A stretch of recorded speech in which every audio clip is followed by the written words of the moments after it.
Um ex-professor.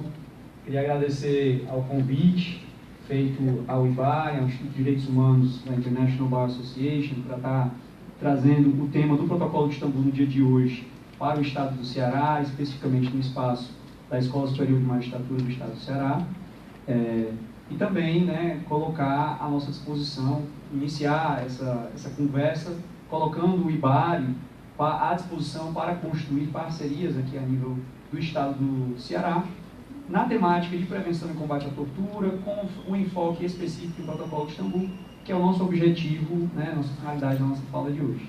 Se vocês me permitirem, eu vou descer aqui, que eu acho que seria um pouco mais dinâmico.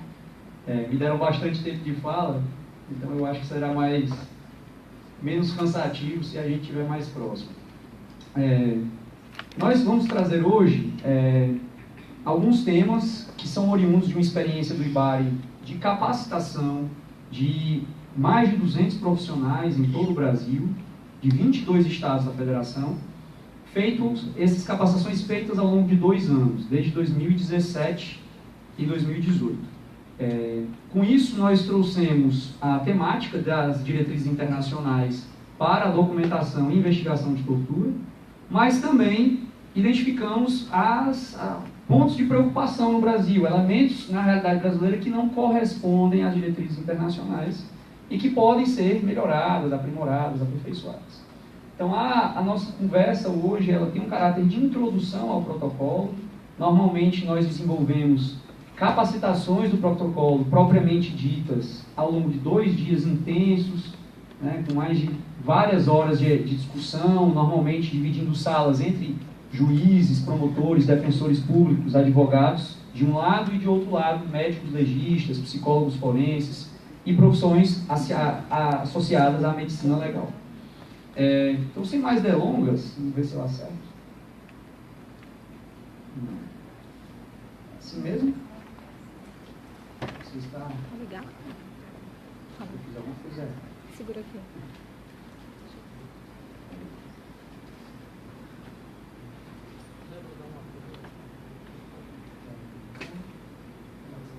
Mais habilidade.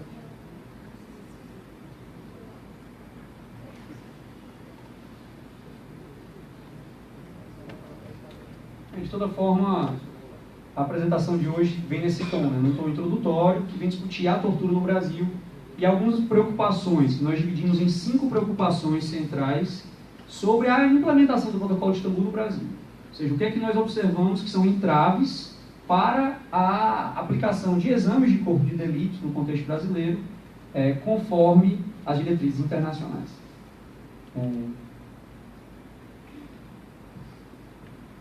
Será que vai dar certo?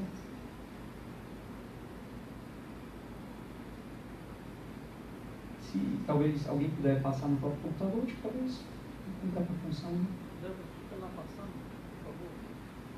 Eu acho que a gente consegue mesmo. Então, eu queria começar rapidamente fazendo uma apresentação do que é o IBARI institucionalmente, o que é essa organização, de onde ela vem, o que é que ela faz, principalmente o que ela tem feito no Brasil. Não pode passar. O IBARI, ele é o Instituto de Direitos Humanos da International Bar Association, não pode passar, que é conhecida pela sigla IBA,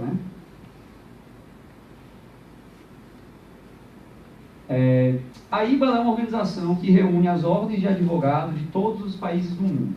A ordem de advogados e associações de advogados, ou colégio de advogados, como é denominado em outros países da América Latina. E ela foi criada em 1947, no contexto pós-guerra, na perspectiva de garantir a independência da profissão jurídica e um fomento aos advogados, aos promotores e juízes, dentro dessa lógica de separação de poderes, da separação do Estado em 3 poderes e a garantia de independência dessas profissões. Já o IBARI, ele é um Instituto de Direitos Humanos associado à IBA, que foi criado muitos anos depois, ele foi criado em 1997, durante a presidência honorária de Nelson Mandela, que também é advogado, durante o período que ele esteve na IBA. E ele criou essa instituição com um órgão autônomo financeiramente, com planejamento e execução, uma dinâmica de trabalho separada, que tem a função de garantir aí a promoção e uma dinâmica de trazer ferramentas para os profissionais das áreas jurídicas de uma forma a garantir a execução do seu exercício, da sua tarefa, conforme os direitos humanos, garantindo as garantias estabelecidas internacionalmente. Se trabalha em vários eixos de trabalho, que envolve desde o eixo de capacitação e formação educacional, trabalhamos com advocacy, com ações de observação de julgamentos, enfim, várias linhas de atuação nessa área, e assistência técnica também, sobretudo, estamos tentando construir essa linha para a construção de protocolos de Istambul, conforme os parâmetros internacionais aqui no Brasil. Pode passar. O IBARI no Brasil atua há 10 anos, mas há 8 anos tem trabalhado especificamente no tema da tortura. Desde 2010, tem se trabalhado com audiências de custódia, com as regras de Mandela, que são de 2015, e também com o tema do protocolo de Istambul a partir de 2016. Você pode passar, aqui são algumas fotos, essa foto inclusive de baixo, a anterior, foi tomada em Natal. Estou vendo aqui a doutora Marlu, você esteve com a gente em Natal, com a Cássio, mais algumas pessoas, e foi da capacitação que foi realizada para a região Nordeste. Atualmente o IBARI compõe também um comitê internacional que está revisando o protocolo de Istambul para a realização de um suplemento, de um capítulo, de um anexo, que considere alguns elementos que ainda não foram devidamente colocados, sobretudo uma perspectiva de gênero, um código de ética para os advogados que trabalham com denúncias de tortura e outras variáveis. Então, o IBARI está na linha de frente da discussão do tema do protocolo de Istambul, da documentação da tortura, inclusive da revisão disso na esfera internacional. Na capacitação sobre esse tema foi iniciado um processo no México, que foram capacitados vários médicos legistas, vários advogados, promotores e juízes. E no Brasil nós tivemos uma atuação mais forte em parceria com o Mecanismo Nacional de Prevenção e Combate à Tortura, capacitamos 5 regiões, então Manaus, Natal, Brasília, Rio de Janeiro e Florianópolis, de uma forma que nós conseguimos levar profissionais de vários estados para estas localidades e capacitamos ao total 22 pessoas oriundas de 22 estados, mais de 200 profissionais, envolvendo diversas áreas, envolvendo médicos legistas e profissionais da área jurídica. Pode passar. Então aí, essa atuação foi garantida a partir do Fundo Especial do OPCAT, das Nações Unidas, aí estão alguns dos parceiros que nós já tivemos, pode passar. E agora eu queria, sem demorar tanto, já entrar especificamente falar um pouco do conceito de tortura, pode entrar. Que eu não vou ler ele integral, ele é um conceito que é estabelecido na Convenção das Nações Unidas contra a Tortura e outros tratamentos ou penas cruéis, desumãs e degradantes, realmente um tratado internacional com um nome bastante longo, que ele traz no seu artigo 1º a definição em parâmetros internacionais do que é a tortura. Pode passar. Eu elenquei aqui os 4 elementos. O que é necessário ser observado para que seja considerado tortura dentro da definição internacional? Primeiro ponto, tem que ter sido infligido dores ou sofrimentos intensos a uma pessoa privada de liberdade. Então tem que haver uma comprovação de dor ou sofrimento. Por que eu estou focando nesse ponto? A importância do protocolo de Istambul tem a ver com a documentação, ou seja, um laudo de exame de corpo de delito que comprove ou que traga elementos de consistência que remetam à dor e ao sofrimento que a pessoa sofreu, que a pessoa esteve envolvida. Segundo ponto é que essas dores e sofrimentos têm que ser infligidos intencionalmente. O que eu quero dizer com isso? Não há tortura culposa. Eu não posso torturar alguém por negligência, sem eu querer, dentro da definição de culpa de direito penal brasileiro. Toda tortura é dolosa, então envolve uma comprovação também de intencionalidade para a realização disso. O terceiro ponto é que tem que ter alguma finalidade. A convenção é extremamente ampla nas finalidades, então pode ser desde obter uma confissão, obter informações, castigar alguém com uma forma de punição, de intimidação, de coação, de discriminação. Tem que ter uma finalidade, porque normalmente as pessoas submetem alguém a algum sofrimento com alguma finalidade. Mas isso não é só para confissão, ao contrário do que as pessoas pensam. A tortura é só para conseguir uma confissão. Não. Torturar alguém como uma forma de castigo, por exemplo, também se enquadra dentro da definição internacional. E por fim, esse critério é elementar para a constituição disso, a tortura é um crime próprio. Só comete tortura quem é funcionário público, agente público, na definição do direito brasileiro, ou qualquer, nessa definição mais ampla de agente público, uma pessoa que seja um servidor, alguém nas funções públicas, seja oficialmente, seja temporariamente, Então, é uma definição que considera o caráter público dessa função. Entretanto, a Convenção no final diz, o que não é tortura? aquela sanção que é oriunda unicamente de uma sanção prevista em lei. Então, por exemplo, você poderia dizer que a prisão em si seria uma tortura. Porque não há dúvida de que no Brasil você ser preso, muito possivelmente envolve um grave sofrimento, uma dor daquela pessoa. Quem o prende é um agente público, seja o juiz, seja o policial, né, seja o agente público. É intencional, você faz querendo, você faz com uma finalidade, que é a cumprimento da lei. Ou seja, você preenche todos os requisitos. Entretanto, a prisão em si não é considerada tortura, por quê? Porque ela vem oriunda de uma sanção legitimamente prevista em lei e que não viola os parâmetros internacionais, que é, digamos, o aprisionamento daquela pessoa, a privação de liberdade. Entretanto, vale a pena ressaltar de que a privação de liberdade não pode se dar de qualquer forma. Ela deve obedecer uma série de parâmetros mínimos de garantia de condições humanas e não degradantes para a sua execução, algo que no Brasil também é um grande entrave, porque muitos, o sistema carcerário, o sistema socioeducativo e várias outras situações de privação de liberdade envolvem péssimas condições de convivência, de vivência desses espaços. Então, a priori, há um entendimento de que esses lugares podem não ser automaticamente considerados tortura, que envolveria um dolo, uma intenção, mas certamente envolve uma perspectiva de tratamento cruel, desumano e degradante. Tudo isso que eu estou falando, qual é a relevância do Protocolo de Istambul? O Protocolo de Istambul ajuda a identificar dois desses elementos. Pode deixar ainda. O médico legista, ele não vai identificar, ele não é papel dele, identificar quem cometeu a ação. Isso vai depender, e ele também não tem como identificar, porque pode ter sido policial X ou Y, vai depender da instituição criminal, dentro do processo específico. O que é que ele serve para ajudar? Para ajudar o juiz, ajudar o sistema criminal. Ele serve para documentar, registrar a dor e o sofrimento e para registrar indícios de intencionalidade. O que eu quero dizer com isso? Se existe uma pessoa que ela possui 16 marcas longitudinais, digamos, com uma vara, lesões por uma vara, esse é um forte indício de que pode ter havido uma intenção em efetivamente lesionar aquela pessoa repetidas vezes. É muito improvável que a pessoa tenha escorregado 16 vezes numa vara e que aquilo seja um descuido. Então, eu estou dando um exemplo de que ao registrar que são 16 vezes, lesões no mesmo formato, provocadas possivelmente na mesma época, dentro da mesma linha, esse é um indício forte para o juiz, para o promotor, de que houve uma intencionalidade. E isso é importante. Então, são dois elementos da definição que o Protocolo de Istambul ajuda a constituir o crime de tortura: a dor e a intencionalidade. Obviamente, nenhum médico legista vai dizer essa pessoa fez isso querendo, mas ele vai dizer há consistência no relato do preso de que ele foi lesionado 16 vezes com a observação que eu estou tendo, o que também reforça uma credibilidade das alegações de que houve intencionalidade. E, efetivamente, só vai dizer se houve intencionalidade ou não, o processo criminal não é papel do médico legista dizer isso. Mas é importante porque é um meio de prova. Pode passar.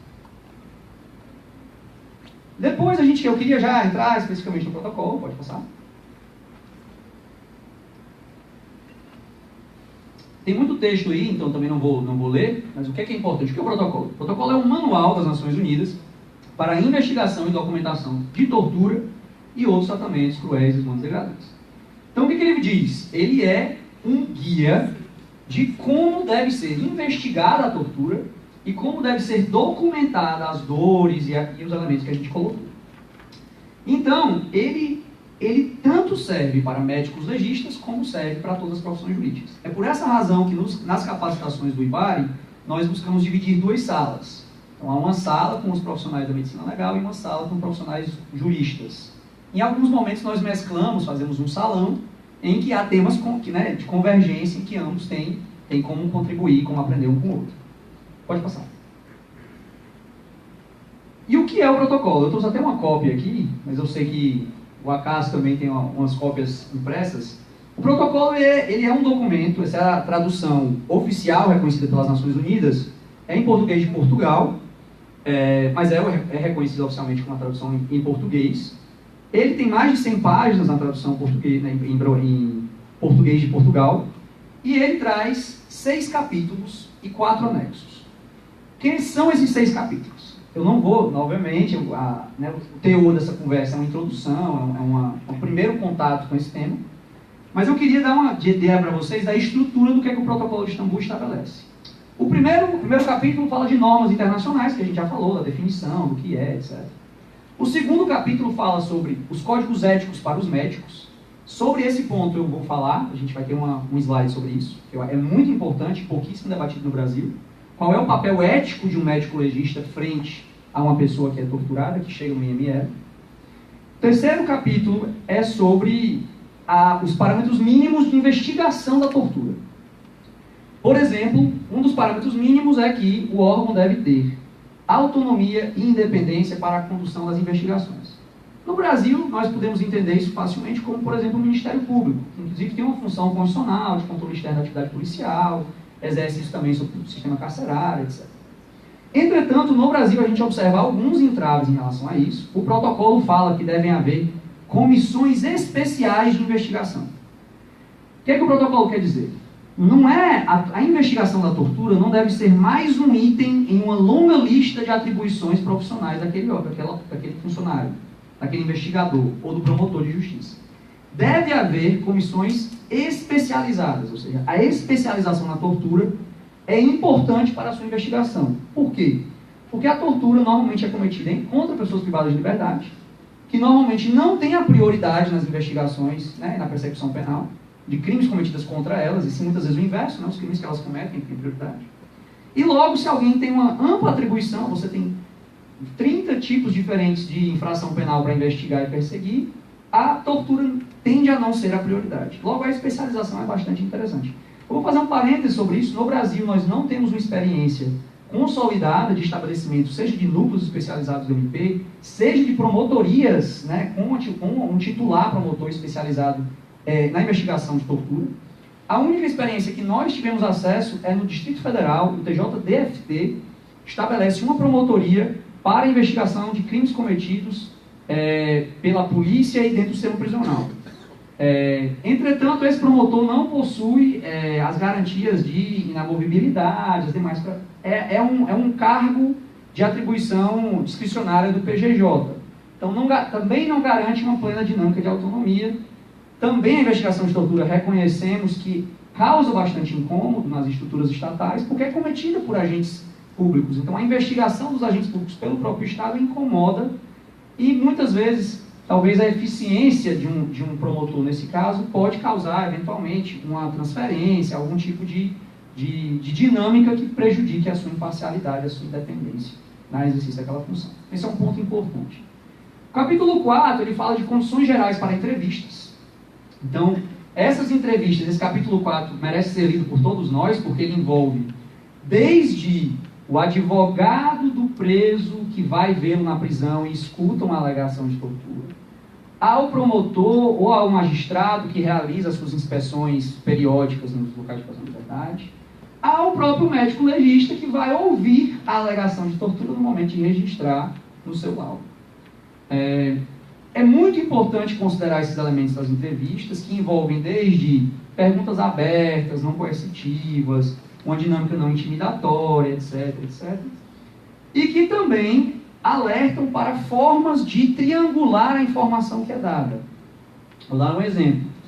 Um bom protocolo de Istambul, ele não envolve somente a alegação da pessoa, mas ele envolve uma análise de consistência daquela pessoa com padrões observados em outros momentos. Um exemplo, se há um relato em uma determinada localidade de que há um uso frequente de tortura por meio de saco plástico e asfixia, que dificilmente deixa qualquer tipo de lesão verificável a olho nu, e há um relato da pessoa de que ela sofreu isso em condições que atendem ao padrão que tem se observado em várias outras denúncias, esse é um elemento de consistência da alegação, ou seja, ele não foge à regra, ele está dentro de um padrão.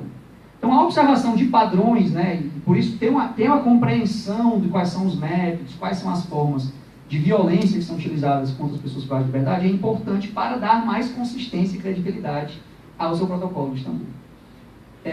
Ao fazer isso, você distribui o ônus da prova. Não é tudo na palavra do que a pessoa está dizendo, mas existem outras formas, outros elementos que corroboram, ou não, dependendo da situação, com a sua alegação. Por fim, o capítulo 4 e 5 são capítulos que nós trazemos a equipe mais especializada no planeta, sem nenhum temor de dizer isso. Trazemos um médico psiquiatra, que é o Paulo Pérez, e a Marina, que são espanhóis. Ela é médica cirurgiã, então ela faz análise clínica e faz um excelente curso de discutir sintomatologia, padrão, lesão clínica, vários elementos interessantes. E o Paulo sobre a tortura psicológica, os indícios psicológicos da tortura, muito tempo, inclusive, após ela ter sido cometida. Então, esses são os pontos. Os 5 e o 6 são capítulos inerentemente médico-legais, né, da medicina legal. Entretanto, para nós podermos compreender como profissionais do jurídico o que é que está vindo no laudo, o que é identificado no laudo, é importante também conhecermos o capítulo 4 e 5 para essa finalidade. Por fim, o anexo 4, ele é um checklist. Então, é uma pena que vocês não... Posso até circular aqui, vocês darem uma olhada. Receberam? Então, recomendo vocês abrirem no anexo 4. Todo mundo tiver. Que bom. O anexo 4, ele está lá no finalzinho do protocolo e ele estabelece um checklist. Ele é um modelo de laudo, né? Ele chama de diretrizes para avaliação médica, o que no Brasil nós chamaríamos de um laudo padrão, ou de quesitos do laudo mínimo, no qual ele estabelece informações importantes sobre o antecedente da pessoa, né? Às vezes a pessoa relata uma dor no ombro, mas às vezes ela fez uma cirurgia no ombro 2 anos atrás. E a dor que ela relata no ombro pode não ter a ver com aquela lesão, mas tem a ver com o histórico médico anterior, né? Para lhe dar um exemplo. Então, entender os antecedentes é muito importante, por exemplo. Também fala sobre exame e perfil psicológico. Eu convido vocês a analisarem um pouco esse teor. São 3 páginas que devem se produzir, que podem se reproduzir em 200 páginas, dependendo do grau de detalhe que você busque no seu protocolo de Istambul. Pode passar. Eu não estou contando meu tempo, se puder depois me dizer, ou alguém, né, para a gente não se alongar demais. Capítulo 2. Então, o que é que eu vou falar hoje com vocês? Vou falar do capítulo 2 e do capítulo 3. Então, vou falar sobre o Código de Ética Médica e vou falar sobre os princípios gerais de investigação, algo que eu já comentei anteriormente. E, em seguida, a gente vai fazer uma análise sobre as 5 preocupações principais que a gente observou no Brasil, que a gente percebe que é incompatível com a dinâmica do Protocolo de Istambul, do formato que está hoje. A ética médica no Brasil, ela é regulamentada pelo Código de Ética Médica do Conselho Federal de Medicina, que segue no mundo todo o chamado juramento hipocrático. Todo médico, ao se formar, faz aquele juramento de Hipócrates, no qual, dentre outras coisas, eles têm 3 obrigações. Então, todo médico, ao se formar e fazer o juramento hipocrático, ele se compromete a 3 coisas. A primeira delas é o que alguma parte da literatura chama de assistência compassiva. O que é isso? Você tem a obrigação de fazer o bem, sempre, indiscriminadamente. Não importa se a pessoa que está a emergência, que chegou no seu plantão da emergência, seja a pior pessoa do mundo, ou seu inimigo capital, ou a pessoa que assassinou algum familiar seu. Ao chegar no seu plantão, você tem a obrigação de dar o melhor atendimento médico, buscando o bem-estar daquela pessoa. Indiscriminadamente. Então, esse é um juramento que é feito pelos médicos, eles têm plena consciência disso ao se formar. Segundo elemento do juramento hipocrático, é o consentimento informado. Todo médico tem que informar ao seu paciente qual o problema que ele está observando, qual é o diagnóstico que aquela pessoa tem, quais são as opções de tratamento, quais são as consequências de adotar um tratamento X ou Y, porque às vezes a pessoa diz, olha, esse tratamento aqui é muito invasivo, você vai ter um remédio que vai lhe causar uma lesão estomacal, você não vai passar bem, vai ter um efeito colateral, mas vai lhe curar mais rápido. Por outro lado, você poderia tomar um chá, outro tipo de medicamentos, vai demorar muito mais para ficar bom, mas vai ter menos efeito colateral. Todo médico tem que lhe dar essas opções, e quem é que decide se você vai tomar o chá ou medicação mais forte? A pessoa. E esse consentimento tem que ser informado, ou seja, eu tenho que consentir a partir do máximo de informações possíveis sobre a minha condição, para depois eu poder tomar essa decisão. O terceiro ponto do juramento hipocrático é a confidencialidade.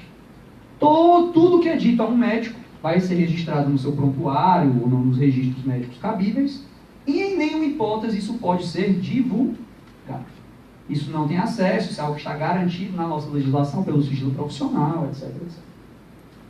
Não estou falando nenhuma novidade aqui, né? Todos sabemos que ao ir ao médico, isso é o óbvio. O médico vai fazer o melhor para você, ele vai lhe informar das suas opções, você vai consentir antes que alguma coisa seja feita, e que você, o que está dizendo lá, não sai de lá.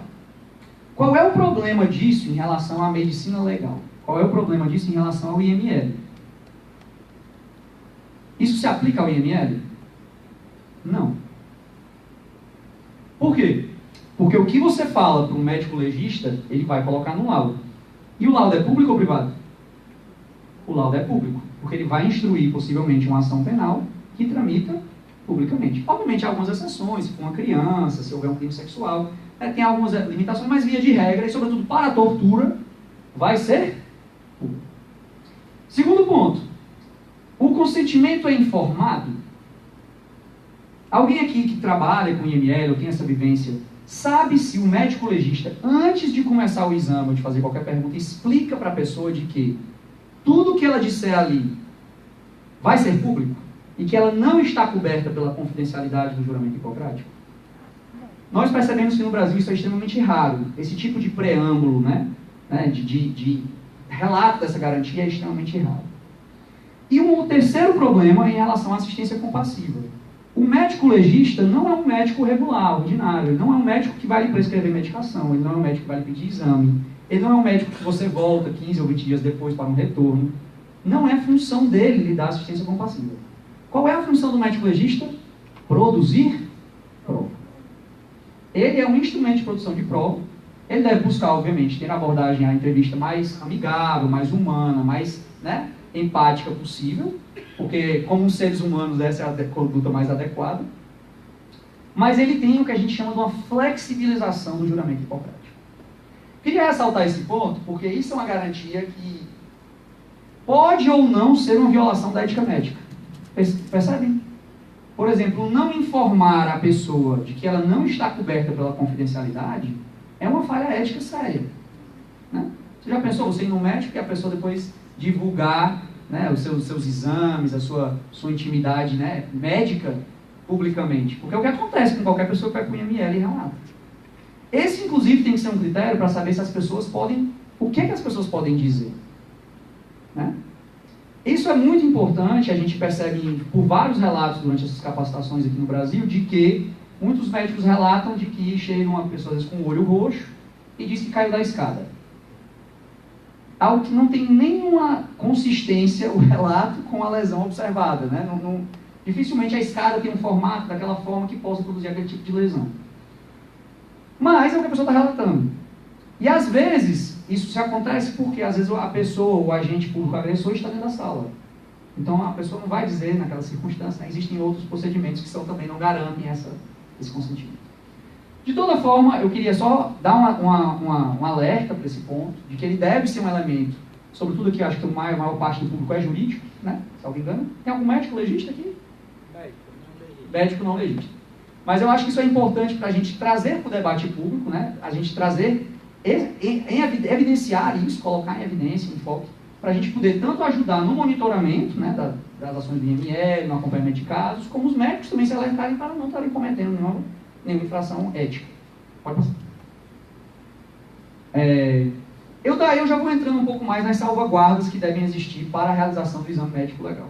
O que o protocolo diz? O protocolo diz que todo o exame de corpo de delito, já vou mudar do internacional para o nacional para ficar mais próximo da gente, toda solicitação de exame de corpo de delito tem que vir de uma autoridade, tem que vir oficialmente, tem que vir por escrito. Você no IML ele não pode fazer isso de ofício. Né? Chegou alguém, vou fazer aqui, quero fazer. Há uma necessidade de procedimentos serem registrados. Né? Isso é um primeiro ponto. O outro ponto que o protocolo fala é em relação à escolta do detido. Se a pessoa estiver privada de liberdade, ela vai ao IML ou à presença do médico escoltada. Né? Vai haver uma custódia dessa pessoa por um outro agente. Entretanto, o que o protocolo diz? Essa pessoa do agente público não deve estar presente na sala onde é realizado o exame. Essa pessoa privada de liberdade que vai realizar o exame, ou periciando, né, para usar o léxico médico legal, o periciando não deve estar algemado. Agora, se o médico se sentir, a pessoa está muito agitada ou agressiva, ou numa circunstância excepcionalmente em que a pessoa não se sinta confortável em ficar sozinha numa sala, o que o protocolo diz? a sala pode ter um vidro, a porta pode ter um vidro, no qual o agente possa ficar fora com acesso de contato visual, mas não auditivo.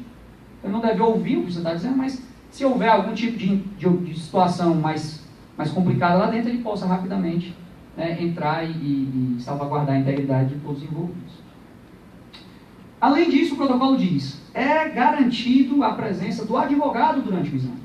Então, o advogado pode estar presente durante o exame, inclusive para avaliar essas características, ou seja, que não teve um policial presente, que a pessoa não estava algemada, que estava tudo correto na execução do exame. Porque o advogado, nessa circunstância, ou o defensor público, porventura, ele tem o papel de salvaguardar as garantias processuais que aquela pessoa tem, que envolvem essas demandas. Além disso, deve ser num local adequado, e a gente também chama muita atenção a esse ponto. O protocolo fala que deve haver um controle externo da perícia.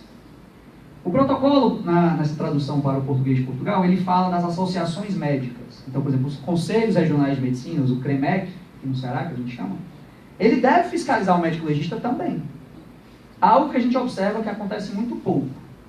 A atividade fiscalizatória dos Conselhos Regionais de Medicina tendem a focar-se nos médicos das mais variadas especialidades e não na medicina legal, não no IML. Isso é uma falha no processo de fiscalização, porque é importante que haja um monitoramento e observação externa disso. Isso também pode se aplicar para o Ministério Público, para outros órgãos, inclusive para a sociedade civil, pode realizar um controle externo, né? Observar se a legislação, os parâmetros estão sendo cumpridos.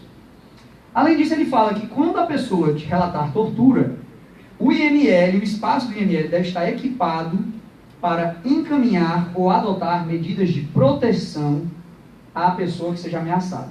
Caso pode acontecer de ela, num contexto de relatar uma tortura, sofrer uma ameaça, ou se sentir que possa vir a sofrer uma ameaça. De alguma forma, isso no momento do IML, do exame, deve ser garantido. Seja um encaminhamento, seja a adoção de alguma medida, ou uma informação diretamente ao tribunal, ou ao tribunal competente, enfim, alguma coisa tem que ser feita, isso não pode ser ignorado. Vai passar. Indícios físicos e psicológicos. Esses são os capítulos 5 e 6 do protocolo.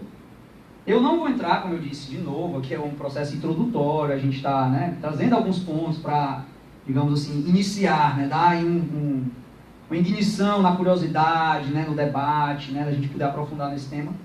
Mas eu queria ressaltar esses 4 pontos que a gente tem observado que, nas últimas capacitações com médicos legistas, esses 22 estados, é uma constante, é um padrão no Brasil. O primeiro deles é que os registros no Brasil não envolvem sintomatologia. O que quer dizer isso? Os laudos de exame de corpo de delito não registram um sintoma. E o que é um sintoma? Um sintoma é o que a pessoa relata que sente. Em concreto, trazendo de novo, voltando para a lei, o que é que significa? Não se registra dor. Nenhum laudo de exame de corpo de delito tende a perguntar à pessoa onde dói, onde está doendo de que jeito. E se a pessoa pergunta, que ninguém sabe, assim, não dá para saber, mas nos laudos isso normalmente não consta. A gente tende a registrar nos laudos lesão visível a olho nu. É uma metodologia, eu quero fazer aqui uma pequena digressão que é importante. As metodologias de tortura do século XVI e XVII, elas envolviam lesão física aparente. Por exemplo, na escravidão, você tomava um ferro quente com insígnia e marcava a pele da pessoa, que era extremamente doloroso, e a função era exatamente deixar uma marca, né? A lesão aparente, ela fazia parte da lógica da tortura. Entretanto, a partir do século XIX, século XX, as técnicas de tortura visam exatamente o oposto. Quanto menos marca deixar, melhor. E não que isso envolva menos dor. Então, técnicas como asfixia por saco plástico, técnicas como, né, nos países árabes, você vai ver muito isso no protocolo de Istambul, porque ele é de Istambul, então ele foi pensado e gestado na Turquia. Chama de falanga, né, que é você sofrer lesão nas palmas dos pés. Também no contexto brasileiro, tortura postural, permanecer algemado por um longo período de tempo, permanecer de cócoras um longo período de tempo, permanecer acocorado e com as mãos para trás um longo período de tempo. Diversas técnicas que são extremamente dolorosas, permanecer em pé durante um longo tempo, né? Suspensão também no Brasil é comum, a gente tem visto cada vez mais escutado nos estados a técnica da bailarina, né? Que é chamada, em que a pessoa fica suspensa pelos braços e não consegue tocar o chão com a ponta dos pés. deixam poucas lesões aparentes, pouquíssimas, entretanto, a dor é enorme. Estou relatando isso, mas a gente podia falar de waterboarding, né, dos Estados Unidos, a dinâmica de tentar afogar, sem efetivamente mergulhar a pessoa, né, mas com um pano no rosto. Existem cada vez mais as técnicas visam a não deixar a lesão aparente. Entretanto, a dinâmica de trabalho dos IMLs no Brasil se focam quase que exclusivamente na identificação de lesão aparente a olho nu. Não existem nos IMLs, em grande parte, nenhum tipo de equipamento de exame complementar, que eu queria também chamar a atenção para vocês, está no anexo 3. O anexo 3, só garantir aqui se eu estou falando a coisa correta ou é o 2. Perdão, é no anexo 2. O anexo 2, ele chama testes de diagnóstico. No anexo 2, ele elenca todas as outras ferramentas que a medicina moderna possui para a identificação de lesão interna, de lesão e de dor em vários outros âmbitos, que vai desde ultrassom até exames de sangue para CPK, por exemplo, que é um hormônio que é produzido sempre que há uma lesão interna no tecido muscular. Ela é um excelente elemento de diagnóstico de rabdomiólise, que é uma lesão muscular interna profunda, né? Talvez eu não sou médico, então estou tentando, né, traduzir alguns dos pontos que são trazidos dentro da temática específica da tortura. Se você não tem um ferramental que permita a coleta de sangue ou, né, reagentes específicos para o CPK, você não vai conseguir identificar isso. E, entretanto, as lesões internas aconteceram e não vão estar documentadas. Então, a dinâmica de olho nu, com técnicas do século XXI, num espaço sem teste diagnóstico complementar, mostra um descompasso muito grande com a realidade da prática da tortura e com as demandas da medicina moderna frente a esse contexto. Já falei dos testes diagnósticos. E um outro ponto, né, para encerrar, ponto de grande preocupação nossa, diz respeito à avaliação psicológica, que invariavelmente foi registrado a sua não ocorrência. Os exames no Brasil tendem a se centrar exclusivamente sobre os aspectos físicos e não psicológicos. Então, existem já uma ampla jurisprudência internacional, no qual, também não é objeto aqui, mas só para dar um pouco, né, um elemento de discussão, se alguém lhe ameaça, e essa ameaça é crível, a pessoa teria condições, né, de realizar aquilo, e os elementos que ela usar para ameaça forem também muito realistas, né, muito contundentes, o sofrimento que você tem com a perspectiva daquela ameaça se concretizar, configura tortura psicológica. Apesar da pessoa nunca ter lhe dado uma porrada, né, lhe lesionado de alguma outra forma. Um exemplo disso, jurisprudência internacional na América Latina. Já foi relatado de algumas mulheres que foram presas em uma delegacia por policiais homens, em que o policial disse: se você não me contar onde ou a informação que eu quero, nós três vamos lhe estuprar. Daqui a tanto tempo. Você tem 4 horas para pensar o que é que você vai decidir. E o relato, o protocolo de Istambul dessa mulher é assustador, como essas 4 horas foram as 4 piores horas da sua vida. Porque era muito crível a ameaça. Ela havia sido presa num contexto de uma manifestação política, que ninguém sabia onde ela estava, ela não tinha falado com um advogado. Então, a possibilidade disso acontecer, os policiais estavam encapuzados, então ela não ia conseguir identificar. Então, tinha todo um elemento que ela dizia assim: é muito possível que isso aconteça, né? Assim, tenho 4 horas para me preparar, talvez foi a pior coisa da minha vida. E vários estudos mostram que, às vezes, a ameaça causa um sofrimento que, às vezes, é muito maior do que efetivamente, né? Assim, as 4 horas combinado com, no final das contas, ela não foi estuprada, mas o sofrimento causado dentro daquelas circunstâncias foi absolutamente considerado consistência para configurar a tortura nesses termos. Porque o sofrimento foi altíssimo, foi intencional, foi etc. Não foi uma sanção legítima. Só para citar um exemplo. Pode passar. Depois a gente pode conversar depois sobre jurisprudência, talvez passar alguns links, algumas referências, sobre o que é que tem se considerado internacionalmente na jurisprudência como tortura psicológica, né? Que talvez possa ser ajudado pelo sistema de justiça. Pode passar. Eu estou com quanto tempo? Acho que estou falando demais, mas vocês me interrompam, eu não sei aí, Flávio, você me diz. Eu vou tentar avançar aqui um pouco mais rápido e depois a gente deixa um tempo para o debate, para o diálogo. Os institutos médicos legais, eu não vou me estender muito, no Brasil vocês compreendem como eles funcionam. São institutos que existem descentralizadamente, não existe um instituto, não existe um IML federal, cada estado tem o seu. Mesmo para os crimes de competência federal, as pessoas acometidas desses crimes vão para o IML estadual, então é uma dinâmica descentralizada. Isso implica dizer que não há uma lei federal que regulamente a medicina legal no Brasil, oficial, e que cada estado faz da sua forma. O IML brasileiro também tem uma peculiaridade, comparado ao resto do mundo, é que ele faz exame em pessoas vivas e em pessoas mortas. Em muitos países do mundo, sobretudo os anglo-saxões, não há perícia em vivo no IML. O IML é exclusivo para cadáveres, para autópsias. E se você sofreu uma lesão pela polícia, ou se uma mulher foi estuprada, ou houve uma lesão corporal, como é que se produz prova? No hospital. Você vai para o hospital, vai estar lá o prontuário médico, a pessoa vai relatar lá as alegações da pessoa, vai dizer o exame que foi feito, vai dizer a medicação receitada. E a pessoa autorizando, você pode extrair aquelas informações e usar como prova no processo penal. Basicamente com autorização, porque demanda o consentimento informado e a confidencialidade dos elementos que a gente já conversou. No Brasil a gente não adota esse sistema, a gente adota um sistema vinculado à perícia oficial em vivo. Então, para dizer que há uma diferença também, né? Não é no mundo todo que assim que funciona como funciona aqui. Pode passar. Aqui são alguns dados. Eu quando comecei a me aprofundar um pouco mais nesse tema, eu tendia a dizer que os médicos, que, sei lá, 70% do tempo deles era fazendo autópsia.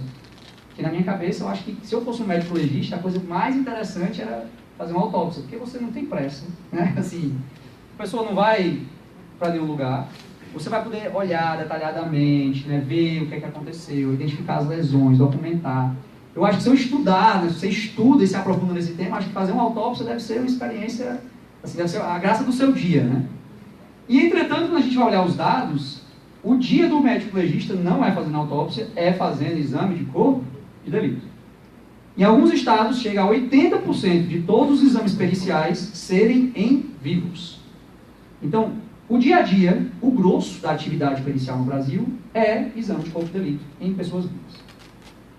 São mais de 1 milhão, esse número a gente está estimando, está subestimando, talvez seja mais de 1 milhão, 1.200.000 exames de corpo de delito por ano no Brasil, então é uma infinidade de exames. Entretanto, algumas fragilidades se justificam na estrutura. Então, por exemplo, dos 27 estados, 11 estados não têm psiquiatras forenses no corpo do IML. Então fica difícil fazer perícia psicológica sem ter psiquiatra. Da mesma forma, dos 27 estados, 16 não têm psicólogos forenses, o que também demonstra uma séria fragilidade. De um modo geral, psiquiatras forenses são extremamente reduzidos, são só 28. Eu quero ressaltar que esse dado é do relatório do Diagnóstico Nacional da Perícia no Brasil, da Senasp, da Secretaria Nacional de Segurança Pública do Ministério da Justiça, de 2007.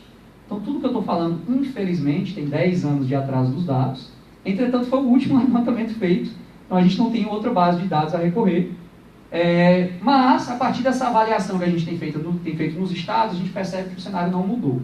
Não houve um aumento de contratação para além de reposição de efetivo de médico legista ou de psiquiatras forenses. Muitos estados sequer possuem o cargo psiquiatra forense na estrutura legal do IML. Né? Todo mundo é médico e se calhar de ter um psiquiatra que entrou no concurso, ele faz o exame. Beleza? Pode passar. Pode passar de novo. Aí vamos começar com as preocupações. Né? A primeira delas, a primeira preocupação é sobre o processo penal. O processo penal do Brasil, ele é regido pelo CPP, Código de Processo Penal, que é de 1941. A parte referente à tortura, ela permaneceu, houve alguns adendos, alguns anexos. Nesse contexto, houve uma priorização da perícia oficial. O que eu quero dizer com isso? O CPP diz, todo crime que deixa vestígio tem que ter o exame de corpo de delito. A letra da lei o exame de corpo de delito é indispensável.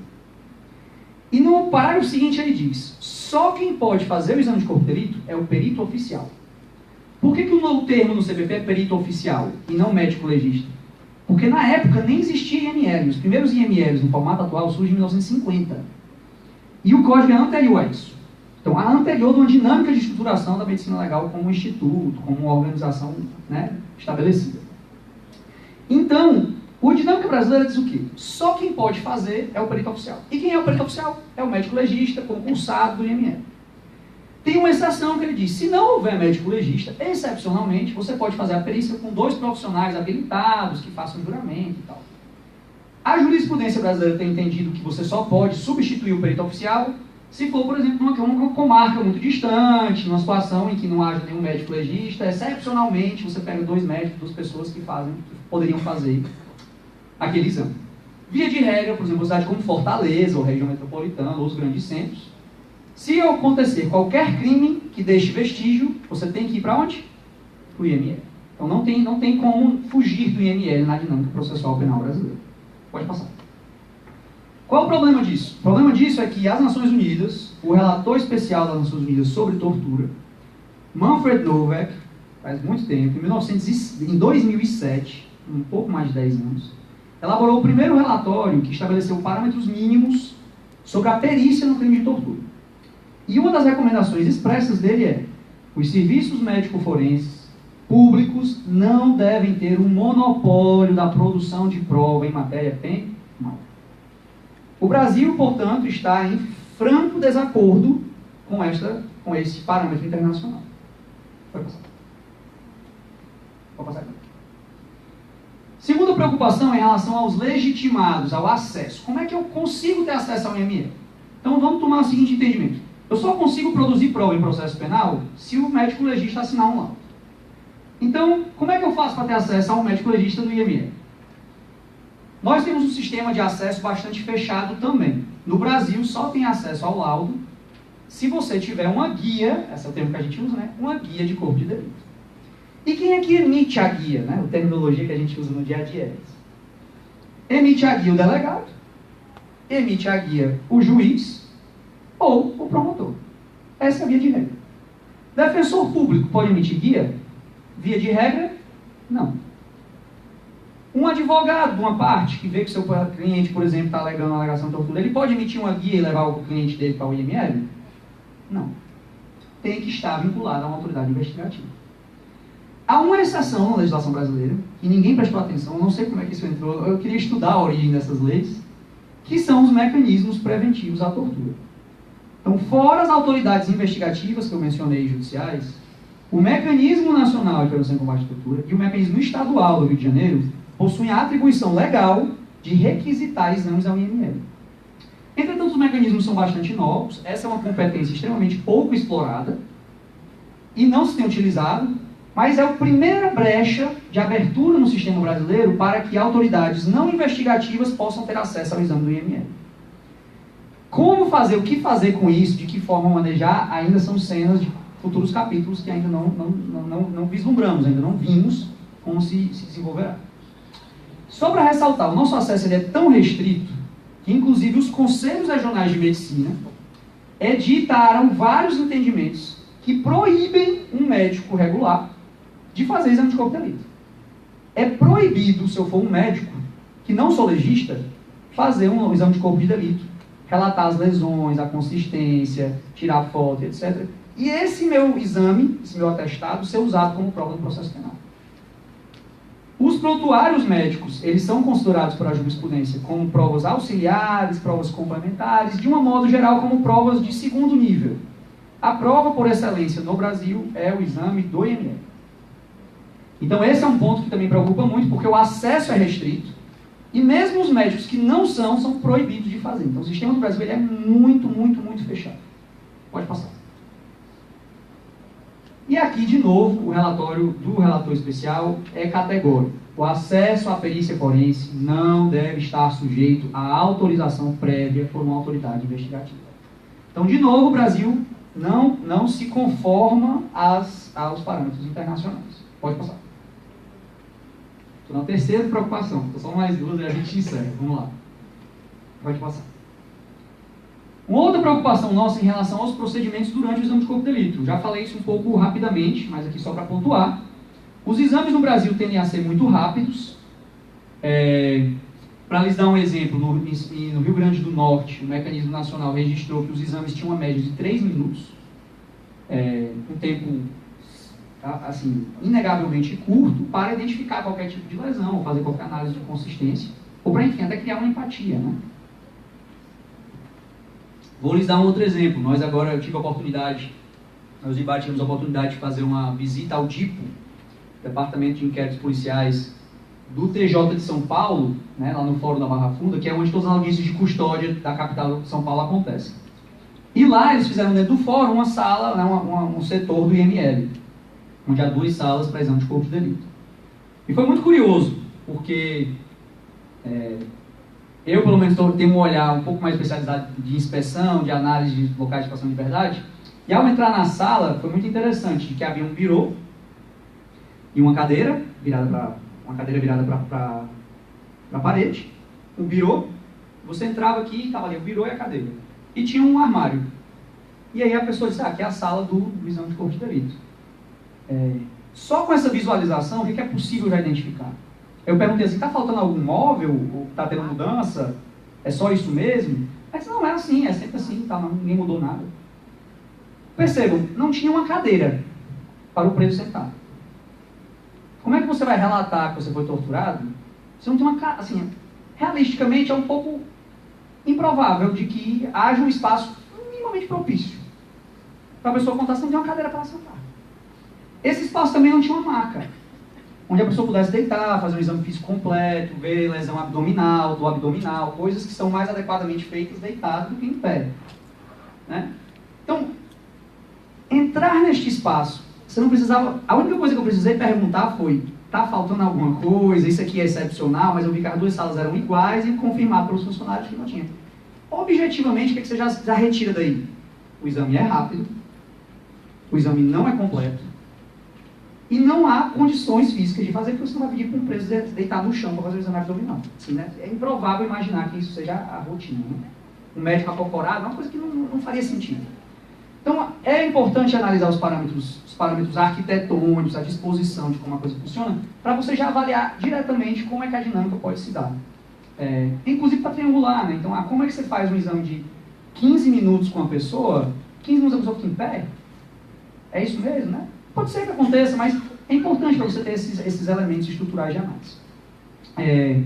Outro ponto que é muito recorrente no Brasil é a questão das algemas. As pessoas são avaliadas pelo médico algemadas, muitas vezes com a presença de policiais. Em alguns casos, não é o mesmo policial que fez a condução, né, fez a apreensão, porque às vezes vai para a delegacia, depois vira custódia da própria delegacia civil, em alguns estados isso varia. Às vezes o próprio fórum tem um batalhão da PM ou alguma força de segurança própria que faz essa condução. Então varia, né? Nem sempre é assim, mas muitas vezes há um agente de segurança presente na sala. E o enfoque é quase exclusivo nos aspectos físicos. Eu não vou entrar muito no aspecto processual, mas há alguns estudos que comprovam que processos que envolvem tortura tendem a demorar até o dobro. Né? Esse é um estudo da comarca de São Paulo, muito interessante, que demoram muito mais do que processos de tortura privada. Né? Então, quando é um pai com um filho, um pai com uma avó, mas quando é um agente público, o tempo demora bastante, é bem mais considerável. Pode passar. Aí são alguns relatos de relatórios internacionais que corroboram esse cenário que eu acabei de pontuar. Né? O SPT, que é o Subcomitê de Prevenção à Tortura da ONU, em uma visita que ele fez ao Brasil em 2016, portanto um relatório muito recente de um órgão muito respeitado, fala: numa visita ao Rio de Janeiro, os exames eram feitos de forma superficial e ineficaz, os detentos não eram questionados sobre a causa de seus ferimentos ou a forma como foram tratados pelos policiais. Ele complementa sobre Manaus: os exames forenses eram acompanhados por um interrogatório agressivo e intimidação ao estilo policial. Então, isso não é só uma impressão, né, mas também está registrado em diversos... E também vários relatórios do Mecanismo Nacional de Prevenção e Combate à Tortura, no Pará, em Roraima, no Rio Grande do Norte, e em vários estados também relatam esse mesmo cenário. Uma outra problemática no Brasil é o exame cautelar, ou o exame ad cautelam. No Brasil, a gente tem a prática de qualquer pessoa que é presa vai para o IML. Ou vai antes, ou vai depois ser ouvido pelo delegado. Normalmente vai para o delegado se pedir a guia, ele vai para o IML. E pela dinâmica hoje do CNJ, depois da resolução 214, que estabelece as audiências de custódia, ela estabelece claramente que todo mundo tem que passar pelo exame de corpo de delito. Toda pessoa presa. É uma obrigatoriedade. O que isso causa na prática? Causa na prática uma perspectiva de que todas as pessoas presas... A dinâmica de realização disso é complexa, porque às vezes envolve 40% a 50% de todos os exames de corpo de delito é exame de cautela. Eles normalmente são conduzidos, a gente tem observado vários problemas em vários estados, que muitas vezes nos IMLs há uma prática do bonde, a gente chama de bonde aqui no Ceará. Você vem num furgão cela com vários presos, leva para o IML, isso é uma prática comum, a polícia aqui normalmente leva cada um por vez. É mais ou menos assim, né? Em outros estados onde há um volume maior, e chegam todos de uma vez, há uma pressão também dos policiais, né? É mais rápido, né? Porque as pessoas, né? Então é difícil de você tomar o tempo de fazer dessa forma, né? Enfim, pode passar. Aí eu estou só citando a resolução 214, né, o artigo 8º, em que ele diz que tem que ser realizado, mesmo se não tiver sido realizado, ou seja, é obrigatório fazer o exame de corpo de delito. Pode passar. Esse cenário tem dois lados. De um lado, o exame cautelar ele tem um potencial de prevenção à tortura. Por quê? Porque o policial, o agente público, vai pensar assim, cara, eu não vou fazer nenhum tipo de lesão, eu não vou fazer nada, porque a pessoa vai para o IML, o cara vai registrar, vai contar a história, vão prejudicar. Esse era o cenário ideal, né? Em que isso tivesse um efeito dissuasivo da prática da tortura, que houvesse uma inibição de abusos e que o IML, o exame de corpo de delito, fosse uma garantia de preservação da integridade física das pessoas detidas. Então é interessante, é importante, o exame cautelar ele é uma boa prática em tese, em teoria ele é excelente, ele é uma garantia. De outro lado, entretanto, se esses laudos sempre dão negativos, ou eles não têm condições físicas, estruturais ou de qualificação dos exames dos médicos legistas, para fazer um exame adequado que efetivamente documente a tortura, cria-se um cenário de legitimação da tortura pela negação pericial. Ou seja, não só a pessoa já tem uma dificuldade de alegar, que mesmo que ela alegue, o laudo vai dizer que ela não teve nada, né? Digamos assim, que não há nenhum registro. Então cria daí uma estrutura, uma dinâmica de completa impunidade, porque a única forma de produzir prova num processo penal de tortura é o laudo do IML, e o laudo do IML diz que não aconteceu nada. Então, como é que você vai... Que promotor abriria uma ação penal com um laudo negativo de tortura, em que a única alegação é a alegação de um preso, que socialmente no Brasil tende a ser desvalorizada, né? Do ponto de vista de se questionar a validade, a credibilidade, será se é real, se não é. Então, o IML e o exame cautelar, ele tem um potencial muito bom, mas a realidade que a gente tem observado em alguns estados é que não tem atingido esse potencial e, pelo contrário, em algumas circunstâncias tem produzido um efeito reverso. Então, esse debate é importante a gente trazer e, por isso, capacitar médicos legistas e os profissionais jurídicos em protocolo de Istambul é central para reverter esse cenário. Um outro ponto que eu queria mencionar é em relação ao tempo da perícia. No Brasil, a gente tem a compreensão de que só vale a pena fazer o exame de corpo de delito se a lesão estiver bem rocheada, se o hematoma estiver bem visível. Se passou 10 dias ou 2 semanas e sarou, você já diz, nem vale a pena levar no IML. Eu compartilhava desse entendimento também, antes de estudar e compreender mais. Entretanto, pelos parâmetros internacionais de análise, tanto clínica quanto psicológica, não é só psicológico, você pode documentar com alto grau de consistência e credibilidade uma alegação de tortura 10 anos depois que ela foi cometida. Então, isso muda completamente o nosso parâmetro de análise, em que a gente tem que levar a pessoa ali naquela hora, porque senão vai perder e não vai ter mais nada. Não. É possível, é o que eles chamam de alegações tardias. Se, por exemplo, foi muito relatado por defensores, promotores, que dizem que o preso diz, olha, a gente até quer denunciar, mas a pessoa está presa, então ninguém tem como garantir a segurança, não tem como fazer uma proteção, se depois, né, o agente ou algum funcionário quiser retaliar, cometer alguma coisa, a pessoa não quer, e a gente também não tem como assegurar. Então essa preocupação, e aí foi muito interessante o desenvolvimento dos especialistas assim, então espera a pessoa sair, espera a pessoa estar em liberdade. Pelo menos o risco é diferente, ou pelo menos menor de alguma forma. Agora, para documentar, vou dar um exemplo. Parece muito distante o que eu estou dizendo, né? Vou dar um exemplo. Tortura postural. Tortura postural, ela normalmente, em vários países do mundo, se dá através das algemas. Então, as pessoas são normalmente algemadas para trás e permanecem longos períodos de tempo algemadas para trás. O processo de algemar para trás, que é uma outra discussão sobre o uso da força e armamentos e restrição mecânica, que não é o nosso assunto hoje, a gente pode falar isso depois, mas a restrição mecânica ela só é legítima para a imobilização de membro superior se for para frente. Algemar para trás não tem nenhuma justificativa plausível. Se algemar para frente é para diminuir a mobilidade, né, a dinâmica de eventualmente a pessoa dar uma agressão, se ela estiver agressiva, tiver um contexto psicológico de perturbação. Por que algemar para frente é o mais adequado? Porque se a pessoa tropeçar, ela protege a cabeça com as mãos.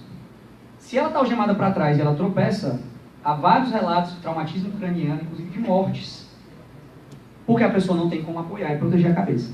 É um exemplo pequeno, né? Então, algemar para trás, ela tem um efeito potencialmente muito perigoso e, concretamente, ela fisicamente é muito ruim. Ela cria uma posição extremamente inadequada, que fomenta uma postura de corcunda, que dá dor no pescoço, que dá muitas dores no ombro e, sobretudo, durante muito tempo, lesões no ombro. E outros pontos se prorrogam a partir daí. A permanência disso durante muito tempo causa uma falta de sensibilidade nos dedos.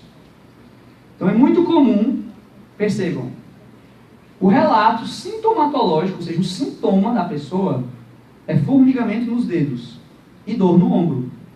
3, 4 anos depois dela ter sofrido isso.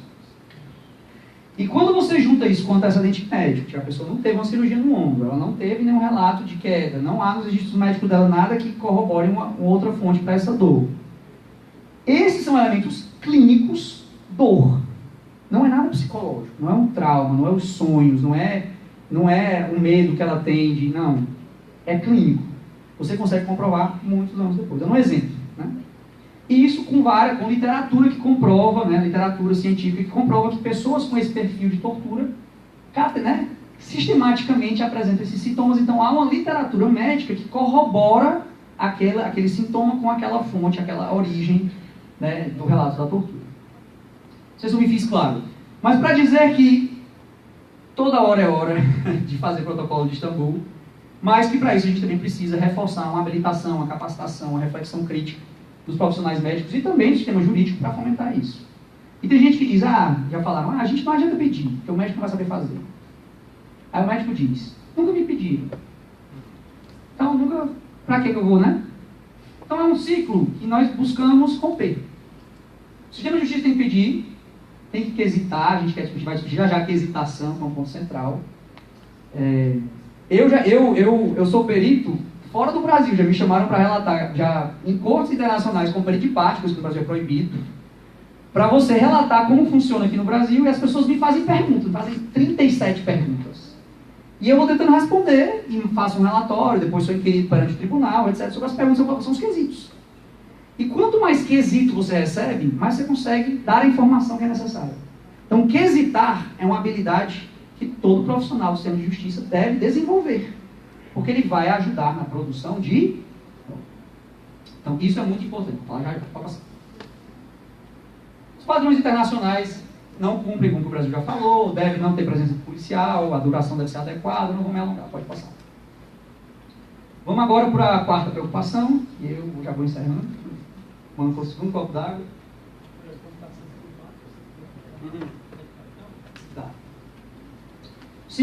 Quarto problema que a gente identifica no Brasil é o padrão de quesitos. Pode passar. O nosso padrão de quesitos, eu queria consultar os senhores e as senhoras se alguém já viu um exame de corpo de delito que não segue esses 7 quesitos. Queria que vocês pudessem ler e me dizer, já vi algo diferente, que não tem esses quesitos, tem outras coisas. Tem alguma experiência?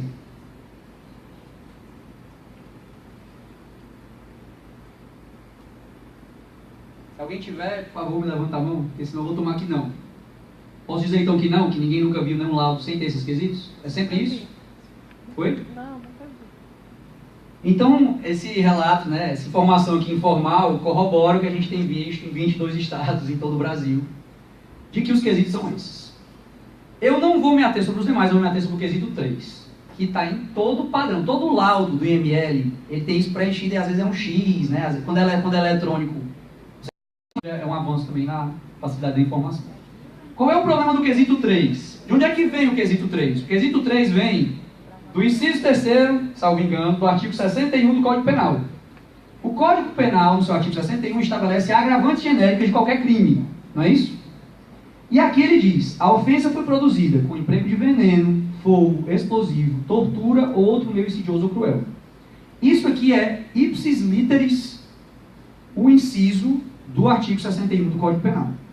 Perceba que o Código Penal é de 1940. As agravantes genéricas do CP são de 1940. Portanto, elas são anteriores à Lei 9.455, que é de 97, que é a lei que tipifica o crime de tortura. Portanto, nesse quesito, se considera a tortura uma agravante genérica e não um tipo penal autônomo. Mas a tortura no Brasil hoje não é um agravante genérico. A Lei 9.455 revogou tacitamente esta palavra do artigo 61 do CP, porque ela transformou um agravante genérico num tipo penal autônomo. Tranquilo até aqui? Portanto, há uma completa impropriedade da inclusão da palavra tortura num quesito de agravante genérico. Faz sentido? Porque não faz sentido eu dizer que um estupro seja cometido mediante tortura, uma lesão corporal seja cometida mediante tortura. Mediante tortura? Não. Foi cometido tortura. Ela não é um meio para a consecução, ela é um crime em si. Então é uma impropriedade muito grande. Segundo problema, além da, digamos, da não vigência legal, né, da revogação dessa disposição no nosso ordenamento, há um segundo problema, que é o fato de que nenhum médico legista se sente à vontade de responder esse quesito. Porque ele pode dizer se teve veneno, ele pode dizer se teve fogo, porque são coisas bem objetivas. Ele é um quesito que são várias coisas, normalmente nos laudos assim, sim, não. Quando eles dizem sim, alguns laudos têm um tracinho assim, especifique. Né? Porque pode ser veneno, pode ser fogo, pode ser várias coisas, né? Então diz sim e especifica. De um modo geral, os médicos legistas não se sentem à vontade de configurar a tortura. Por quê? Porque a tortura é um crime. Quem define quem cometeu um crime ou não é o judiciário. Então, como é que ele vai dizer que a pessoa, que foi tal, um agente público, que foi intencional, que foi assim, que foi assado, que cumpre todas as agências? Não dá para ele fazer isso. Então, é uma pergunta que invisibiliza a tortura, porque ela coloca um agravante genérico que dificilmente os médicos legistas tendem a preencher, a quesitar, né, a responder adequadamente. A pergunta também não é adequada, porque o tortura não é um meio de produção de uma ofensa, não é um emprego, uma forma de produzir uma ofensa. Ela é uma ofensa, né? Então, essa quesitação é muito complicada. Pode passar. Por outro lado, a recomendação 49 do CNJ, ela é de 2014. Ela é um ano antes da resolução 214 das audiências de custódia. E a resolução 214 das audiências de custódia diz expressamente que os juízes devem seguir a recomendação 49.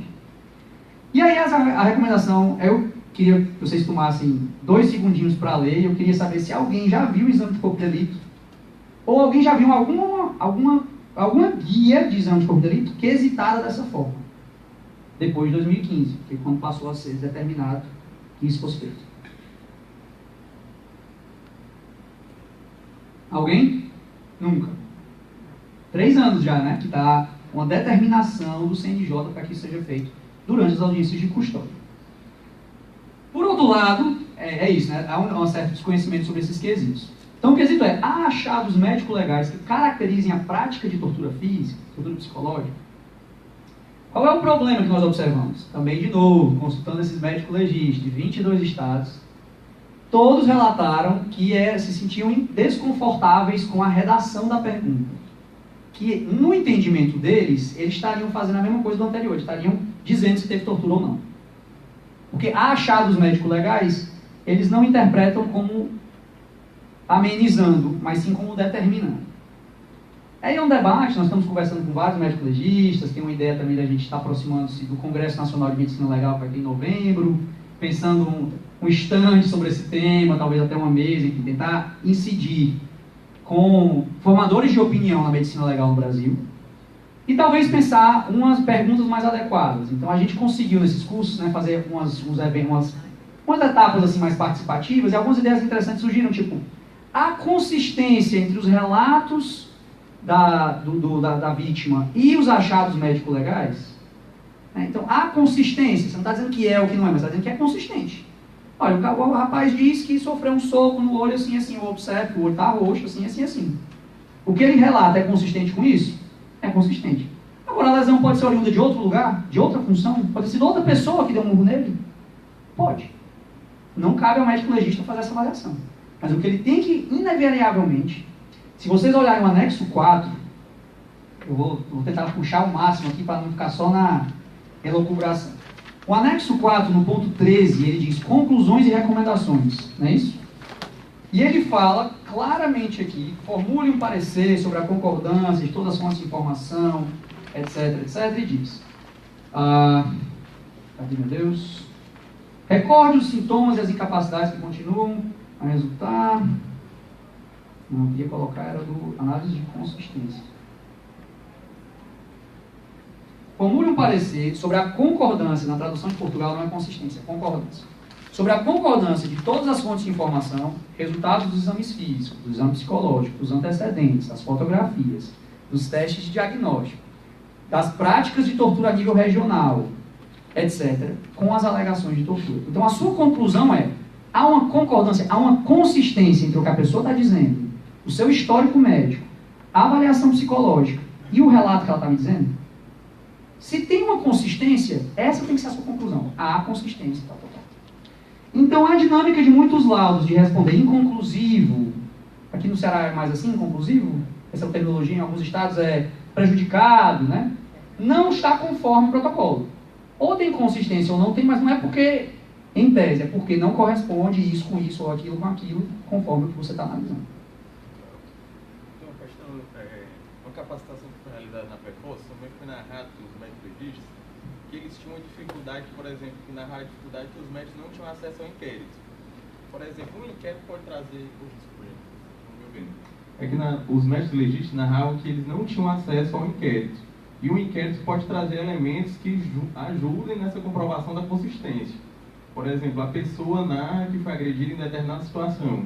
Então, se o inquérito policial, se existe um relatório da unidade onde a pessoa está custodiada, que confirma essa situação, que essa situação poderia levar aqueles ferimentos físicos que ele teve, aquela situação realmente é possível. Então, essa é uma das que foi narrado, que essa também é uma das dificuldades, da dificuldade dos médicos de terem acesso às informações da situação, de tudo mais, além de uma versão rápida do periciando, mas também de uma versão da unidade onde ele estava custodiado, de questões assim que pudessem abranger a visão do médico legista quanto a isso. Existia uma dificuldade de informações das autoridades policiais com as informações das autoridades periciais, né, dos médicos legistas.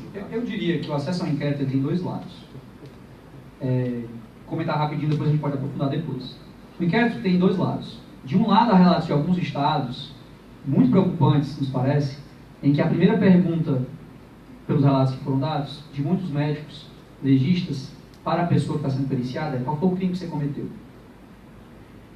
Que não tem nenhuma relação com a alegação do que ela possivelmente sofreu, mas que faz um pré-julgamento sobre o grau de engajamento, supostamente, obviamente aqui estou falando dentro do que foi relatado, no contexto específico das capacitações, do grau de engajamento, ou do grau de empatia que eu vou ter conforme o crime que a pessoa foi supostamente cometida. Então, o acesso ao inquérito ele pode ter um efeito iatrogênico, a gente chama, ou seja, um efeito inverso do que o remédio prescreveu, que é de dificultar ainda mais por você não criar uma empatia, dizer, olha, esse crime foi um crime muito grave, eu não vou querer, né, essa pessoa, eu estigmatizo ela com alguma nomenclatura pejorativa e não vou querer, né, ir até o final. Por outro lado, também poderia ter esse benefício, ser relator, né, conhecer um pouco mais da realidade. Eu tento dizer que tem dois lados, né? Não vou dizer assim se é positivo ou não, mas só trazendo outros elementos que a gente observa em outros estados, que não necessariamente é sempre bom, dentro do contexto específico, acesso a esse tipo de informação. Pode passar. Aqui também há uma recomendação do protocolo brasileiro para que os institutos médico-legais, médico de medicina legal, façam outros quesitos, uma reforma dos quesitos. Então isso é um dos poucos consensos que a gente saiu desses 2 anos aqui, porque quesitos não estão bons. A gente precisa reformar isso, pensar em forma de fazer isso. Por fim, vamos lá. Os IMLs têm um problema muito grande por não serem autônomos. A gente vai já ver, a gente fez um estudo comparando 5 países próximos a nós, que é o meu último slide, falando sobre como o Brasil foge à regra, né? No Brasil, a gente tem IMLs que são vinculados seja à Polícia Civil, seja à Secretaria de Segurança Pública. Eu estou realmente ultrapassando o meu horário, mas eu vou tentar fechar em talvez 5 minutos. No Ceará, ele está dentro da Secretaria de Segurança Pública, salvo engano, esses dados também são de 2007, mas eu acredito que se mantém. A única experiência diferente em arranjo institucional é do Amapá, no qual o IML é vinculado ao gabinete do governador. Nós não temos uma avaliação qualitativa sobre se isso, que resultados isso tem produzido, mas é um arranjo diferenciado. Aí eu cito também vários relatórios internacionais que dizem que os IMLs devem ser autônomos, não pode ser da mesma corporação policial de que você está investigando, de que isso é um parâmetro básico para que o IML possa ser efetivo na documentação da tortura. E aqui eu vou passar bem rapidinho, são 5 países que a gente analisou, a gente pegou, a amostra é pequena, são 5 países, mas a gente não pegou o Vietnã, a China, né? A gente pegou países latino-americanos, uma origem dos seus direitos vinculados ao direito constitucional europeu, da Península Ibérica. Então nós pegamos países aí, nossos vizinhos, ou bastante próximos, e a Espanha. E como funciona lá? Eu vou me focar especificamente no tema acesso à perícia e abertura do sistema pericial. Quem pode ter acesso à perícia? Na Argentina, e sobre a autonomia, na Argentina, a perícia oficial está vinculada à Suprema Corte de Justiça. Então ela é vinculada ao Judiciário. O IML na Argentina não é vinculado não é sequer vinculado ao Executivo. É vinculado à Justiça, já na perspectiva que ela vai produzir prova. Se ela produzir prova, a quem interessa a prova? A Justiça. Então essa dinâmica cria uma situação de maior autonomia dos peritos. Na Argentina também é obrigado, no seu Código de Processo Penal, notificar tanto a vítima quanto o acusado de qualquer perícia, sob pena de nulidade. Então, a não notificação da parte sobre aquilo que está acontecendo pode causar a nulidade. Além disso, a legislação permite que se o exame for realizado com alguma incongruência ou houver algum questionamento, você pode realizar um novo exame. Então, há a permissão de que isso seja feito.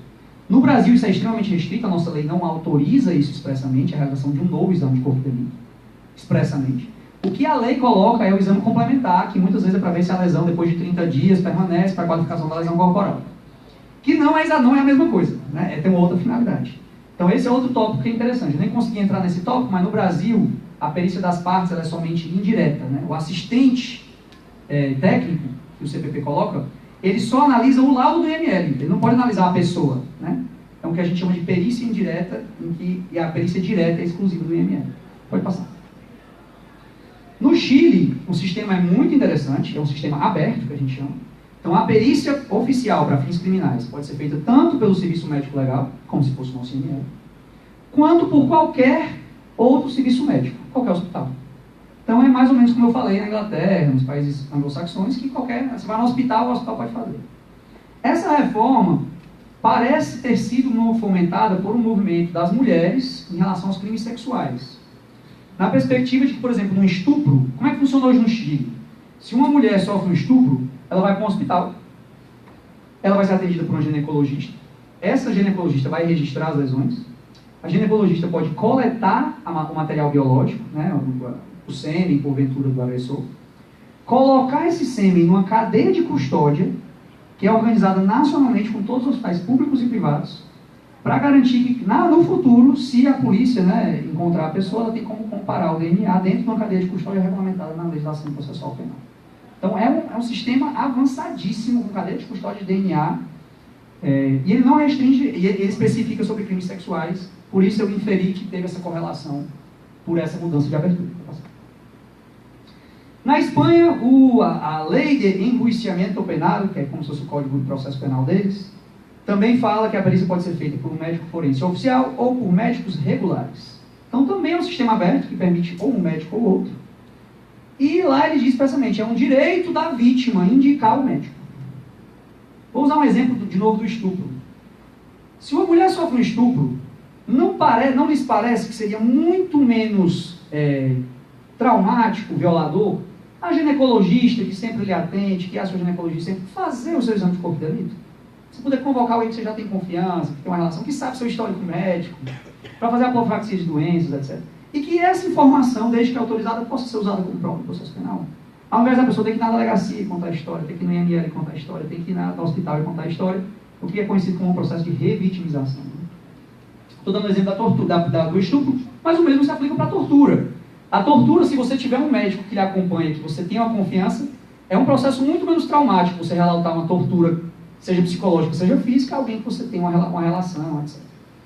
Durante essas capacitações falaram assim, mas é porque no Brasil você não confia no médico. Se você é seu médico, o médico vai possivelmente dar alguma declaração falsa ou vai manipular o laudo. E esse tipo de raciocínio, ele é muito ruim, porque a gente pressupõe a falta de ética do profissional médico, quando deveria ser o inverso, né? Se há uma falha ética, isso deve ser investigado, sancionado, etc. E não tomarmos isso como pressuposto. Porque a consequência é o sistema que a gente tem hoje. Porque o inverso também não é verdadeiro. O médico do IML é em si muito mais ético e muito mais... O que diferencia o médico legista do ponto de vista, né, de estar lotado numa função pública e do médico que sempre lhe acompanha, do seu potencial de violação ética. Qual é a correlação que existe? Porque você é do IML, você é menos sujeito a pressões ou a subjetivismos do que outros médicos. Então são questionamentos que foram surgindo ao longo dessas capacitações que a gente quer também compartilhar com vocês. Passar. No Uruguai, o Uruguai é um sistema mais aberto possível, ele nem fala em perícia oficial, ele fala profissional especializado, qualquer um. Diz também que a vítima tem o direito de escolher um médico próprio da vítima, e o Uruguai vai mais além, diz assim, olha, a pessoa tem o direito de escolher alguém de sua confiança para lhe acompanhar no exame. Então, a sua mãe, né, a esposa, o esposo, uma pessoa próxima, um amigo, o advogado, a pessoa pode estar com você no momento em que você vai relatar, né, coisas tão dolorosas, né, tão traumáticas. Vai passar. No México, se eu tiver uma recomendação para vocês anotarem, anotem o nome dessa lei. A Lei General para Prevenir, Investigar e Sancionar a Tortura. Ela é de 2017. Ela é a lei mais inovadora. Ela é o que nós temos de ponta da ponta no mundo em investigação de tortura. No mundo. Ela tem mais de 12 artigos regulamentando como se deve dar a perícia no crime de tortura. Então, assim, e ela é uma lei específica para a tortura. E nessa lei do México, ela, obviamente, é um sistema aberto, no qual diz que os peritos podem ser oficiais ou não, mas ela chega a dizer que se uma ONG, ela usa, né, uma organização da sociedade civil, fizer uma perícia com um médico contratado por eles, um médico voluntário, conforme seja, de um protocolo de Istambul, e esse protocolo de Istambul se contrapor ao laudo oficial, o laudo da sociedade civil pode se sobrepor em matéria de prova ao laudo oficial. Por quê? Porque há um entendimento de que se a tortura só é cometida por um agente público, e muitas vezes a perícia oficial pode ter relações, né, de independência, de autonomia, sendo um laudo à parte, e ele for, né, com os parâmetros técnicos, etc., ele pode se sobrepor em matéria de prova. Então, é a lei mais vanguardista nesse tema que nós temos. Vai passar. Vai passar. E eu já estou encaminhando para o fim. Eu só fiz um quadro com a tipologia que a gente criou entre sistemas abertos e fechados. Se vocês verem, de todos os países que a gente analisou, o Brasil foge à curva. Ele está totalmente fora da curva. É o único país em que ele tem um sistema estritamente fechado. Só a perícia oficial é autorizada e só ela tem um valor, digamos assim, ressaltado no processo penal. Enquanto os demais têm uma metodologia muito mais aberta. Me perguntaram isso na terça-feira, eu já vou falar logo. Uma das razões que nós imaginamos para essa diferença é que todos os códigos penais, códigos de processo penal dos países estudados, foram produzidos depois dos anos 2000. Então, num contexto de redemocratização, pós-períodos autoritários nas histórias desses países.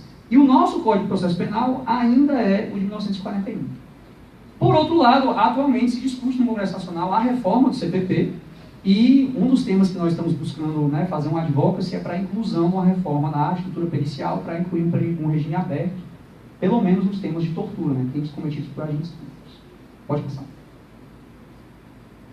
Aqui eu cito, para quem tiver interesse, quiser tomar uma foto, não sei, são todas as leis no Brasil que falam a palavra protocolo de Istambul. Então a gente não está falando de um negócio que assim, ainda está se discutindo, não, já tem extensos, né, uma extensa fonte normativa que fala do protocolo de Istambul, desde a lei do mecanismo estadual do Rio, a resoluções do Conselho Nacional, recomendações do CNMT, etc. Pode passar. Por fim, já encerrando, deixo os contatos, o site do IBARI, deixo o contato tanto meu como da Verônica, que é a advogada sênior responsável pela América Latina, que acompanha os projetos aqui no Brasil. Então, mais dúvidas, informações, futuras parcerias, nós estamos à disposição. E nós queríamos também ressaltar que a nossa perspectiva de vir aqui não é uma perspectiva de lamentação, né, de dizer, olha, o Brasil está com muitos problemas, é muito difícil, há muitos entraves, mas pelo contrário, dizer, olha, há muitas coisas que podem ser mudadas, há muitas ferramentas, né, a função do IBARE é trazer ferramentas para profissões jurídicas para promover mudanças, e a gente está buscando já algumas ações, dentre elas, emissão de uma nota técnica para a reforma dos quesitos do laudo, citando, né, a regulamentação internacional de desconformidade, tentar dar uma visibilidade a esses 5 pontos de preocupação para a implementação do protocolo no Brasil, manter um diálogo com organizações da sociedade civil parceiras que estão atuando na reforma do CPP, para tentar incluir uma emenda que modifique a estrutura do CPP em matéria de perícia, entre outras iniciativas. Então, agradecer e me perdoe demais pela extensão do tempo, Flávio. E vamos ficar em Nós aqui agradecemos aqui em nome da Escola da Magistratura, em nome da direção, explicar que o desembargador Heráclito não pôde vir, lamentavelmente, porque ele teve uma demanda urgente no tribunal, inclusive uma reunião agora com o presidente. Então, em razão disso, ele não pôde comparecer, mas agradecer a parceria do SEDECA, né, que fez com que o Rafael viesse até aqui para ministrar essa palestra, agradecer pela brilhante palestra. Alguém tem alguma pergunta? Poderíamos fazer em bloco de 3 perguntas? Só porque ainda tem um lançamento do grupo de pesquisa, tá? Fique à vontade.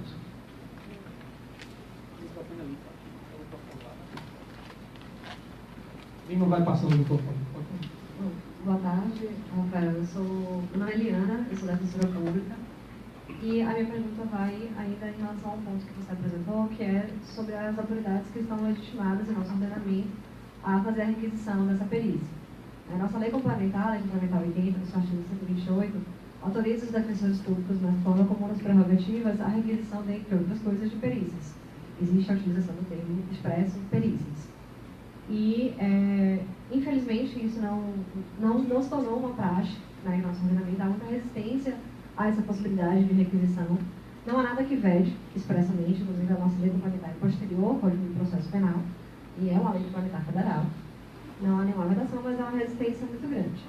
Daí a minha pergunta para ti é, como isso tem sido tratado em outros países? Você falou especificamente sobre a possibilidade de o perito ser ou não ser, né, oficial, mas aqueles países listados, eu sei que o Chile permite, porque o Chile tem autorização expressa, né, da defesa investigativa, como você falou, é um código super recente, talvez o Chile seja o país com sistema acusatório puro, ou mais próximo do puro que a gente tem. Enfim, tem outro formato de processo penal. Mas eu não sei como isso está em outros países e como isso está na jurisprudência internacional e nacional. Aqui a gente não vê muito. Então, a minha pergunta é, nacionalmente, como isso tem sido discutido, se vocês debatem isso em outros espaços, e internacionalmente, como isso é visto, a possibilidade da defesa requisitar perícia, já que a gente, por exemplo, atua nas audiências de custódia. Mais alguma pergunta que a gente faz? Doutor Jorge. Microfone ali do doutor Jorge. Liana. Doutora Liana, doutor Jorge. Jorge de Ciero, da 4ª Vara de Delitos de Tráfico. O 159 do CPP, ele contempla a possibilidade de assistentes técnicos para a perícia, né? E não estaria aí a possibilidade de um acompanhamento de uma perícia complementar, de inquisitação complementar para satisfazer toda essa necessidade que hoje só é alcançada pelo protocolo de Istambul? Já não existe uma previsão similar aí no nosso Código de Processo? Mais alguma pergunta? O Cássio aqui, na frente. Aí nós passamos para as respostas do palestrante.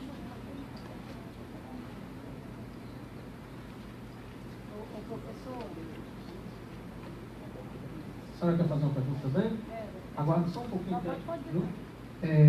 Eu sou Acácio, sou assessor jurídico do SEDECA, e o SEDECA tem, nos últimos anos, atuado e acompanhado diversos casos, né, de suspeita, né, de tortura, e nos chamou a atenção, né, e nos causou indignação em um caso que nós estávamos acompanhando, que foi, por parte da perícia forense aqui, da utilização de um carimbo. Um carimbo, uma espécie de nada consta, né? Que diz exatamente assim: periciano compareceu sob custódia policial para exame de corpo de delito ad cautelam.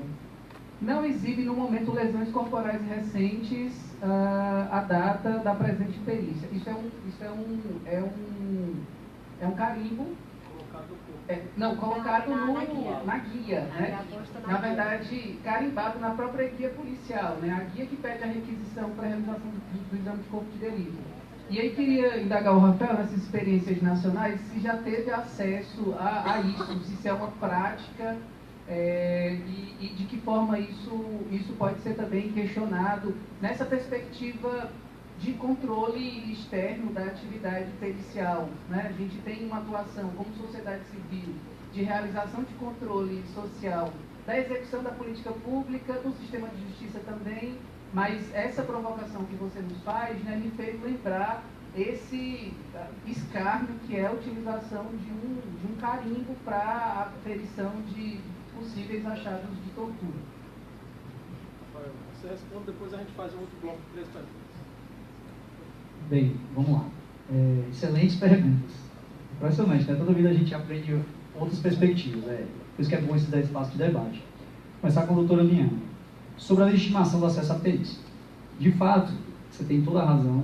Há uma possibilidade da lei complementar da Defensoria de permitir isso. E tem uma experiência muito interessante de São Paulo. A Defensoria de São Paulo conseguiu uma resolução da Diretoria de Medicina Legal do Instituto de Perícia de lá, explicitamente autorizando a Defensoria a solicitar perícia. E é do próprio IML. Então, assim, é uma estratégia que eles buscaram de fomentar e de fazer com que isso pudesse acontecer. Nós tivemos recentemente uma reunião com o núcleo carcerário e o núcleo de direitos humanos e cidadania da Defensoria, e eles nos relataram o mesmo cenário que a senhora relatou, ou seja, uma subutilização dessa ferramenta. Mesmo com essa garantia tão explícita regulamentar. Eu tendo a defender que seja explorada essa capacidade, né, essa possibilidade, cumulada, eu diria, com uma melhor quesitação. Então, para mim é muito claro de que a quesitação ela é uma avenida, né, que a gente precisa trilhar para fortalecer e melhorar os quesitos, para fortalecer os laudos. Se os quesitos são muito genéricos, isso autoriza respostas genéricas, né? Se os quesitos são específicos, isso demanda uma análise mais aprofundada. Então, tem várias formas da gente fomentar a melhoria do protocolo. Aí, dentro da sua pergunta, como a Defensoria poderia fazer isso? Que forma seria mais interessante? Eu diria, explorando essa competência. Isso vai causar uma falha no tic-tac, perdão da informalidade, mas eles vão dizer, como é que a gente vai responder para a Defensoria? Isso também demanda uma estruturação da Defensoria. Quem é que vai receber isso? É o defensor que pediu? Tem defensores naturais na audiência de custódia? São os defensores naturais da audiência de custódia que vão lidar com o retorno dos laudos que evidenciam ou não tortura? E se os laudos não vierem bem feitos, são eles que vão solicitar o refazimento, quesitação renovada? Isso demanda pensar como a Defensoria vai gerenciar essa demanda. Essa é uma demanda que os próprios tribunais não têm gerenciado sistematicamente, cada tribunal tem feito de uma forma. Então, por exemplo, muitas vezes o juiz pega uma espécie a seguir a prisão de corpo de delito para avaliar se houve alguma lesão. Quando os laudos voltam, vão para onde? Quem é que analisa? Né? Volta em papel, vai para onde? Cria uma base de dados. Quem é que avalia se está bom ou se não está? Porque a função do juiz não é acusatória. Então, muitas vezes ele recebe, por exemplo, a experiência de São Paulo, recebe um laudo e encaminham para a corregedoria da PM, quando é um caso de prisão pela PM. E nunca tem um retorno muito escasso. Então, assim, essa é a dinâmica que a gente vai estruturar, porque tem que se criar um fluxo, pelo menos essa é uma ideia que a gente traz, né? Quanto mais institucionalizadas são as rotinas, mais eficazes elas tendem a ser e mais transparentes. Você vai saber, está em que etapa? Está na primeira, na segunda, na terceira? Está onde? Quanto tempo você tem para responder? Por quê? Você tem 10 dias para fazer o laudo, né? É um prazo previsto no CPP também. Pode ser extensivo, né? Mas via de regra 10 dias. Então, depois disso, o que acontece, né? Para onde vai, de que forma? Então, estou só problematizando de que, se isso for começar a ser feito em maior escala, vai demandar uma estruturação maior da Defensoria, e nós também estamos à disposição para dialogar, pensar como isso tem sido feito em outros locais. No maiores partes dos países do mundo, né? Então, estou comparado. Há uma lógica, em caso de tortura, de perícias de parte. Então, para te dar um outro exemplo muito bom. Na Defensoria da Argentina, Defensoria Federal, a DPU da Argentina, eles têm uma rubrica orçamentária própria para pagamento de médicos fazerem exame de corpo de delito em alegação de tortura. Então a defensoria ela não pede a perícia do IML, porque a Argentina tem um sistema aberto. Então ela contrata um médico para fazer, médicos especializados em protocolo, que dão aulas sobre o que a gente conversou aqui, e que são laudos que às vezes têm 70 páginas. Não sei se alguém já viu um laudo dessa textura, né, no Brasil, é muito incomum. Então há vários arranjos. De novo, aí você comentou a sua lei complementar, até vale uma reflexão crítica também. A lei complementar da defensoria proibiu a utilização dos recursos do fundo, né, dos honorários da defensoria, para a utilização de perícias. Então há um bloqueio de orçamento da defensoria para esse tipo de atividade. Não sei qual a razão, talvez por uma questão de gestão fiscal, né, enfim. Mas te relatando que é uma experiência da Argentina em sentido oposto. Já na consideração da jurisprudência especificamente, da defesa requisitar, como todos os países que a gente avaliou têm um sistema aberto, não há um questionamento nesse caso da defesa poder ou não pedir, né? Sem dúvida, talvez, se isso começasse uma prática no Brasil, talvez surjam questionamentos, surjam decisões judiciais, haja questionamento, mas eu tendo a dizer que tendem a serem frutíferos na perspectiva de que há uma possibilidade de essa lei complementar, enfim, que é um caminho muito interessante. Sobre o Dr. Jorge, sobre o assistente técnico. Esse é um tópico, né? Eu tinha vários slides, a gente faz isso, e aí eu fui suprimindo para dar menos tempo. Mas aqui a gente coloca a seguinte questão. No 159 do CPP, o assistente técnico, ele só tem o direito, porque eu suprimi o parágrafo subsequente, não está aí. Mas se você olhar lá, vai dizer que a perícia do assistente técnico se restringe ao exame do perito oficial.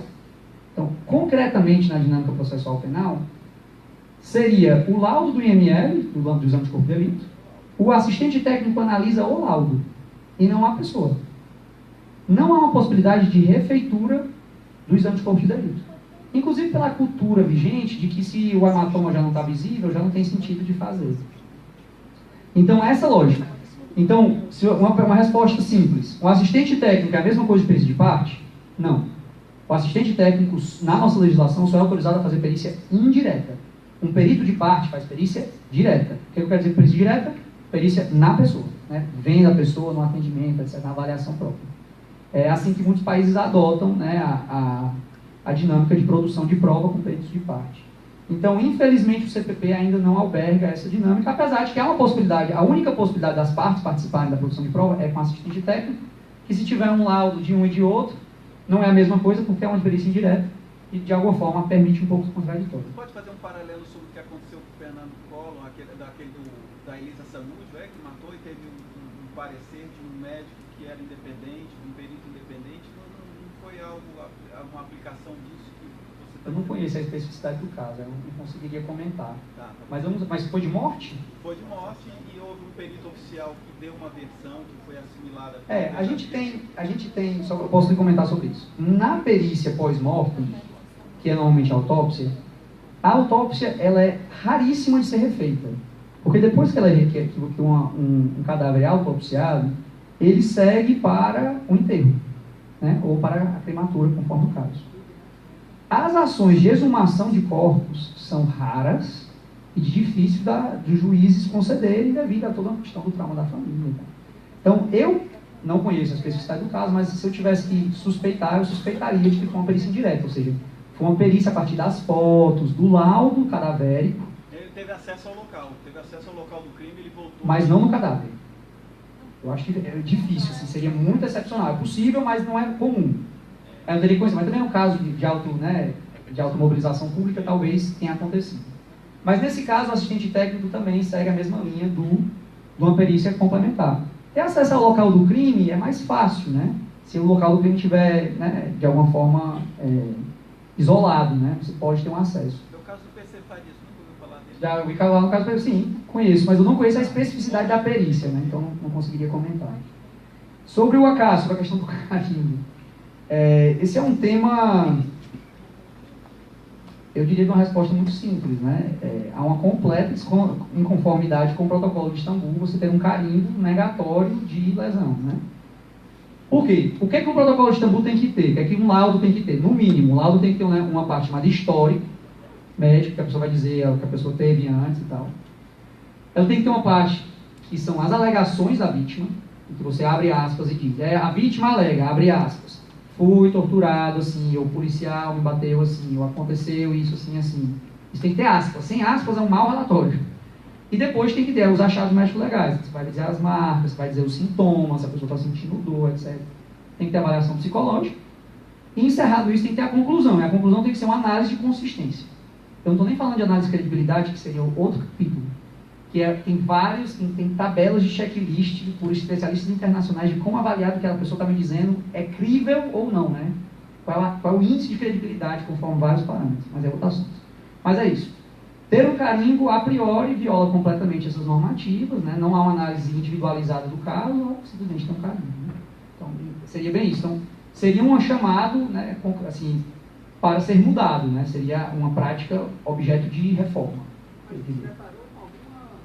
Não tivemos nenhum relato de carimbos como conclusão preliminar, né? Até porque me soa um pouco estranho, porque a conclusão normalmente sai 10 dias depois, né? Os laudos não tendem a sair na mesma hora, em muitos estados. E quando saem, eles devem sair dentro de um sistema, ou escrito, né? Então, um carimbo de conclusão preliminar me soa até um pouco contra-intuitivo, né? Assim, como é que eu concluo preliminarmente sem ter uma análise, né, mais aprofundada? Rafael, eu cheguei a ver também, ao que está se referindo, as respostas no verso da própria guia, à mão, por perito, tinha os quesitos, né?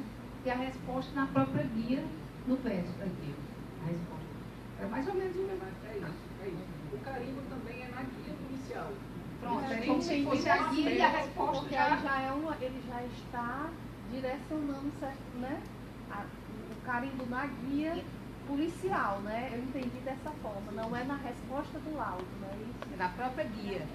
Na própria guia. Já está, já né? está dando o resultado, Exatamente. se já estivesse dando o resultado. Eu realmente não estou vendo. Ainda algum inscrito para a pergunta, além da doutora Graça? Você é? Então, doutora Graça, Isabel, mais alguém? Então, doutora Marluz. Rafael, eu acho que até a título de curiosidade, você falou que no Distrito Federal tem uma promotoria, né, especializada em investigação de crime de tortura. Aí a minha curiosidade, que a gente raramente tem conhecimento de julgamentos, né, de crime de tortura. Já que em Brasília existe essa promotoria especializada, você tem ideia assim, do número de processos envolvendo crime de tortura julgados em Brasília?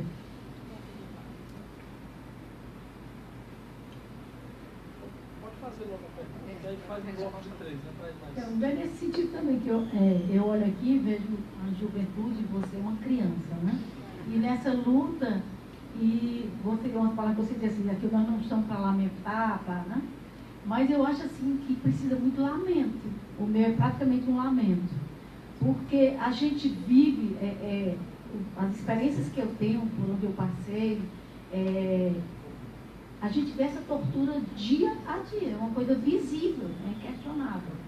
E quando a gente recebe os presos, eles dizem mesmo que chegam lá, como é que eu vou falar, doutora, se a polícia entra comigo?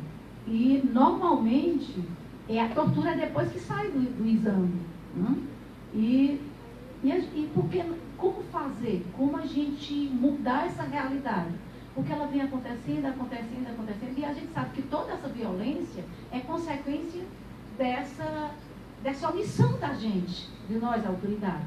A gente vai deixando a coisa passar e vai passando, como ela me perguntou. Eu ia perguntar aqui, quantos já de exemplos de pessoas que já foram punidos por esse comportamento?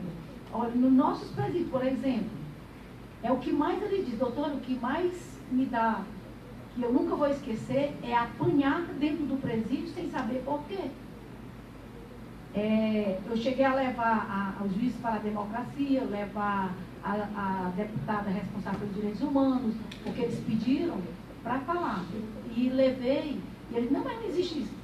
Só a fórmula deles viver no presídio, água pingando, água brotando, eles no meio daquela ali é uma verdadeira tortura a todo tempo. E não faz nada, a gente não vê nada. A gente faz relatórios, tem a lei que é belíssima. E aí, como mudar? porque eu já estou no final de carreira. E ainda não mudou nada. É a mesma coisa. Doutora Isabel, Lima, leva logo o microfone. Aí a gente encerra com esse bloco, né?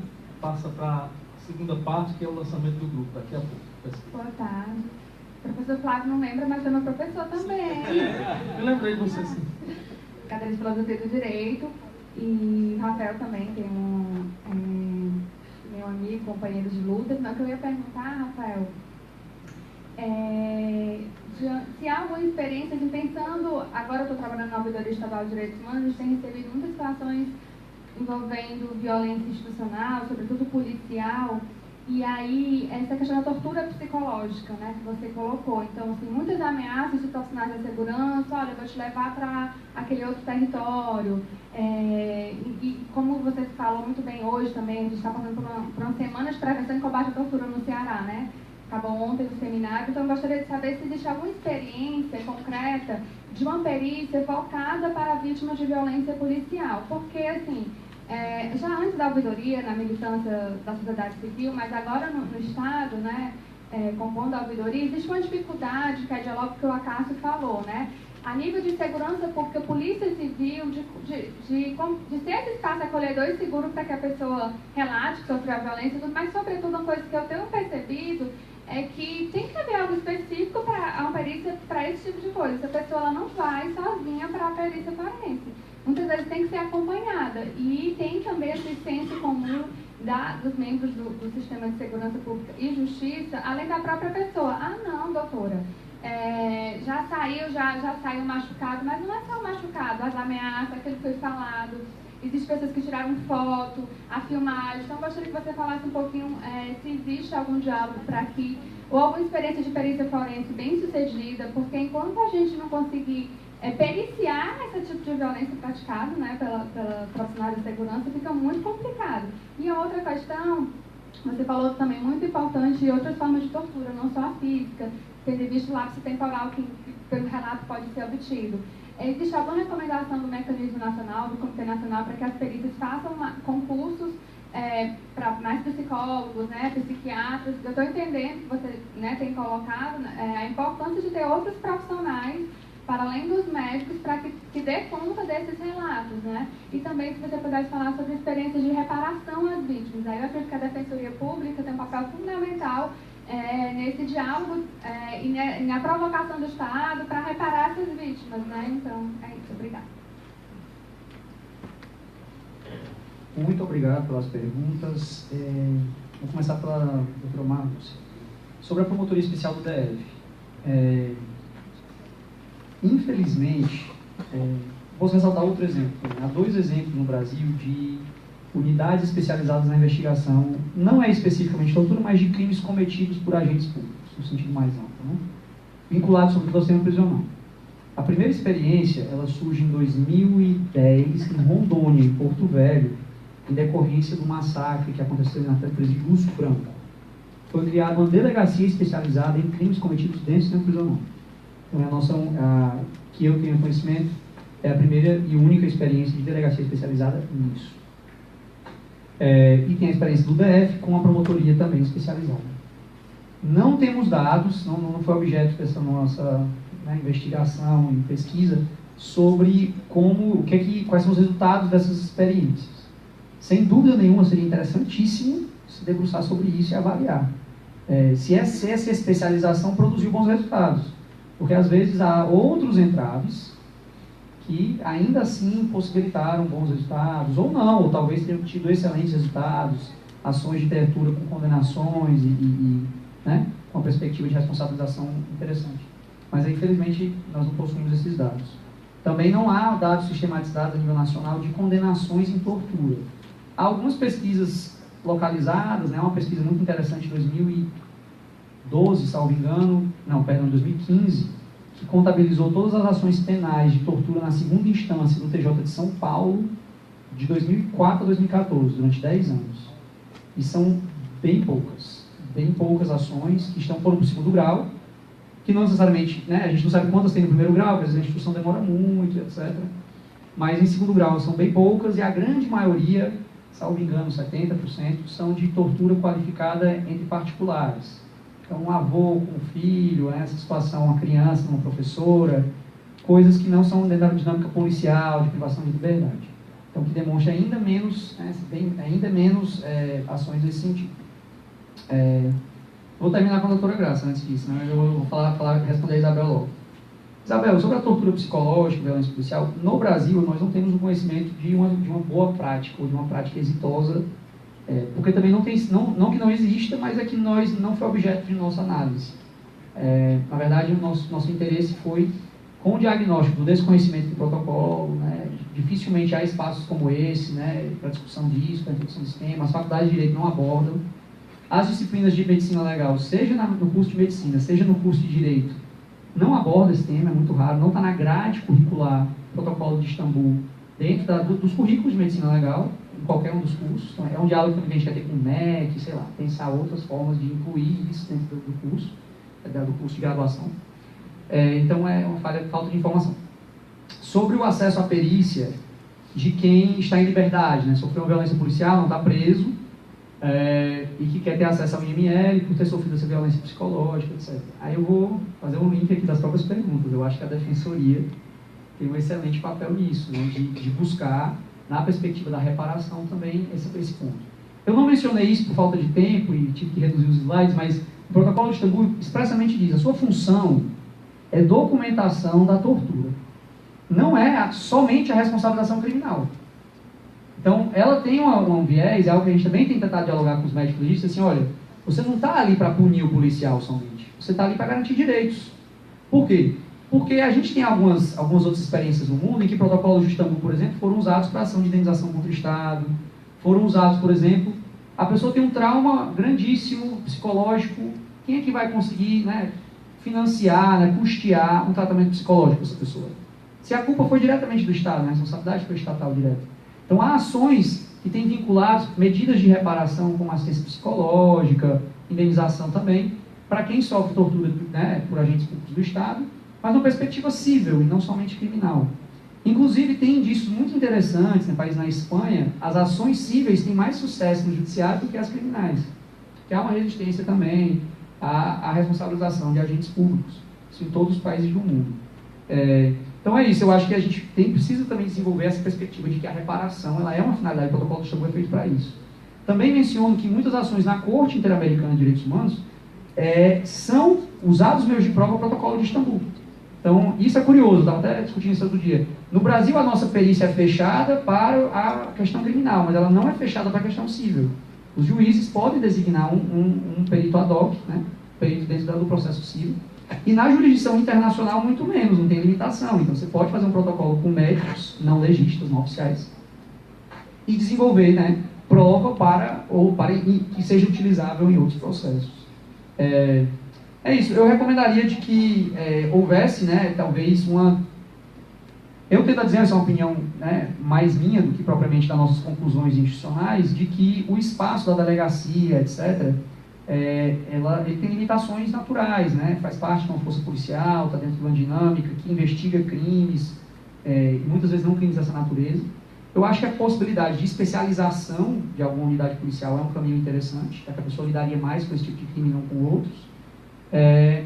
E também a perspectiva de que outras pessoas possam pedir o exame, como a Defensoria, por exemplo, ou como os mecanismos. Aí talvez a importância também de ter um mecanismo estadual aqui no Ceará, com essa atribuição, acho que seria um avanço importante.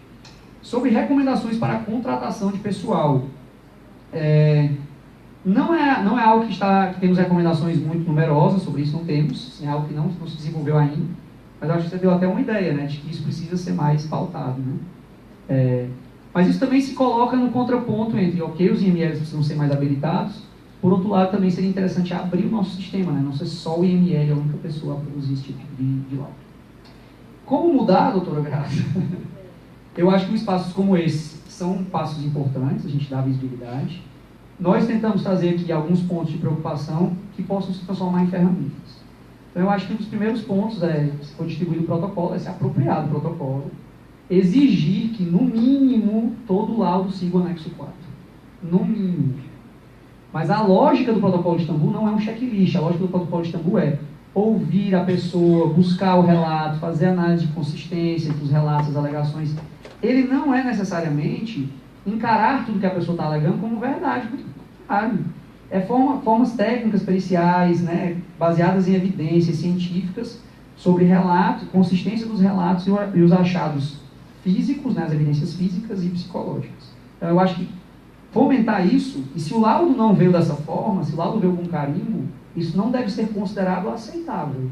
Isso deve ser problematizado, né, inclusive judicialmente. Olha, esse laudo não tem validade, isso precisa ser feito um laudo conforme esses parágrafos. Seria isso. Muito, muito obrigado. Mais uma vez, agradecer ao professor Rafael pela brilhante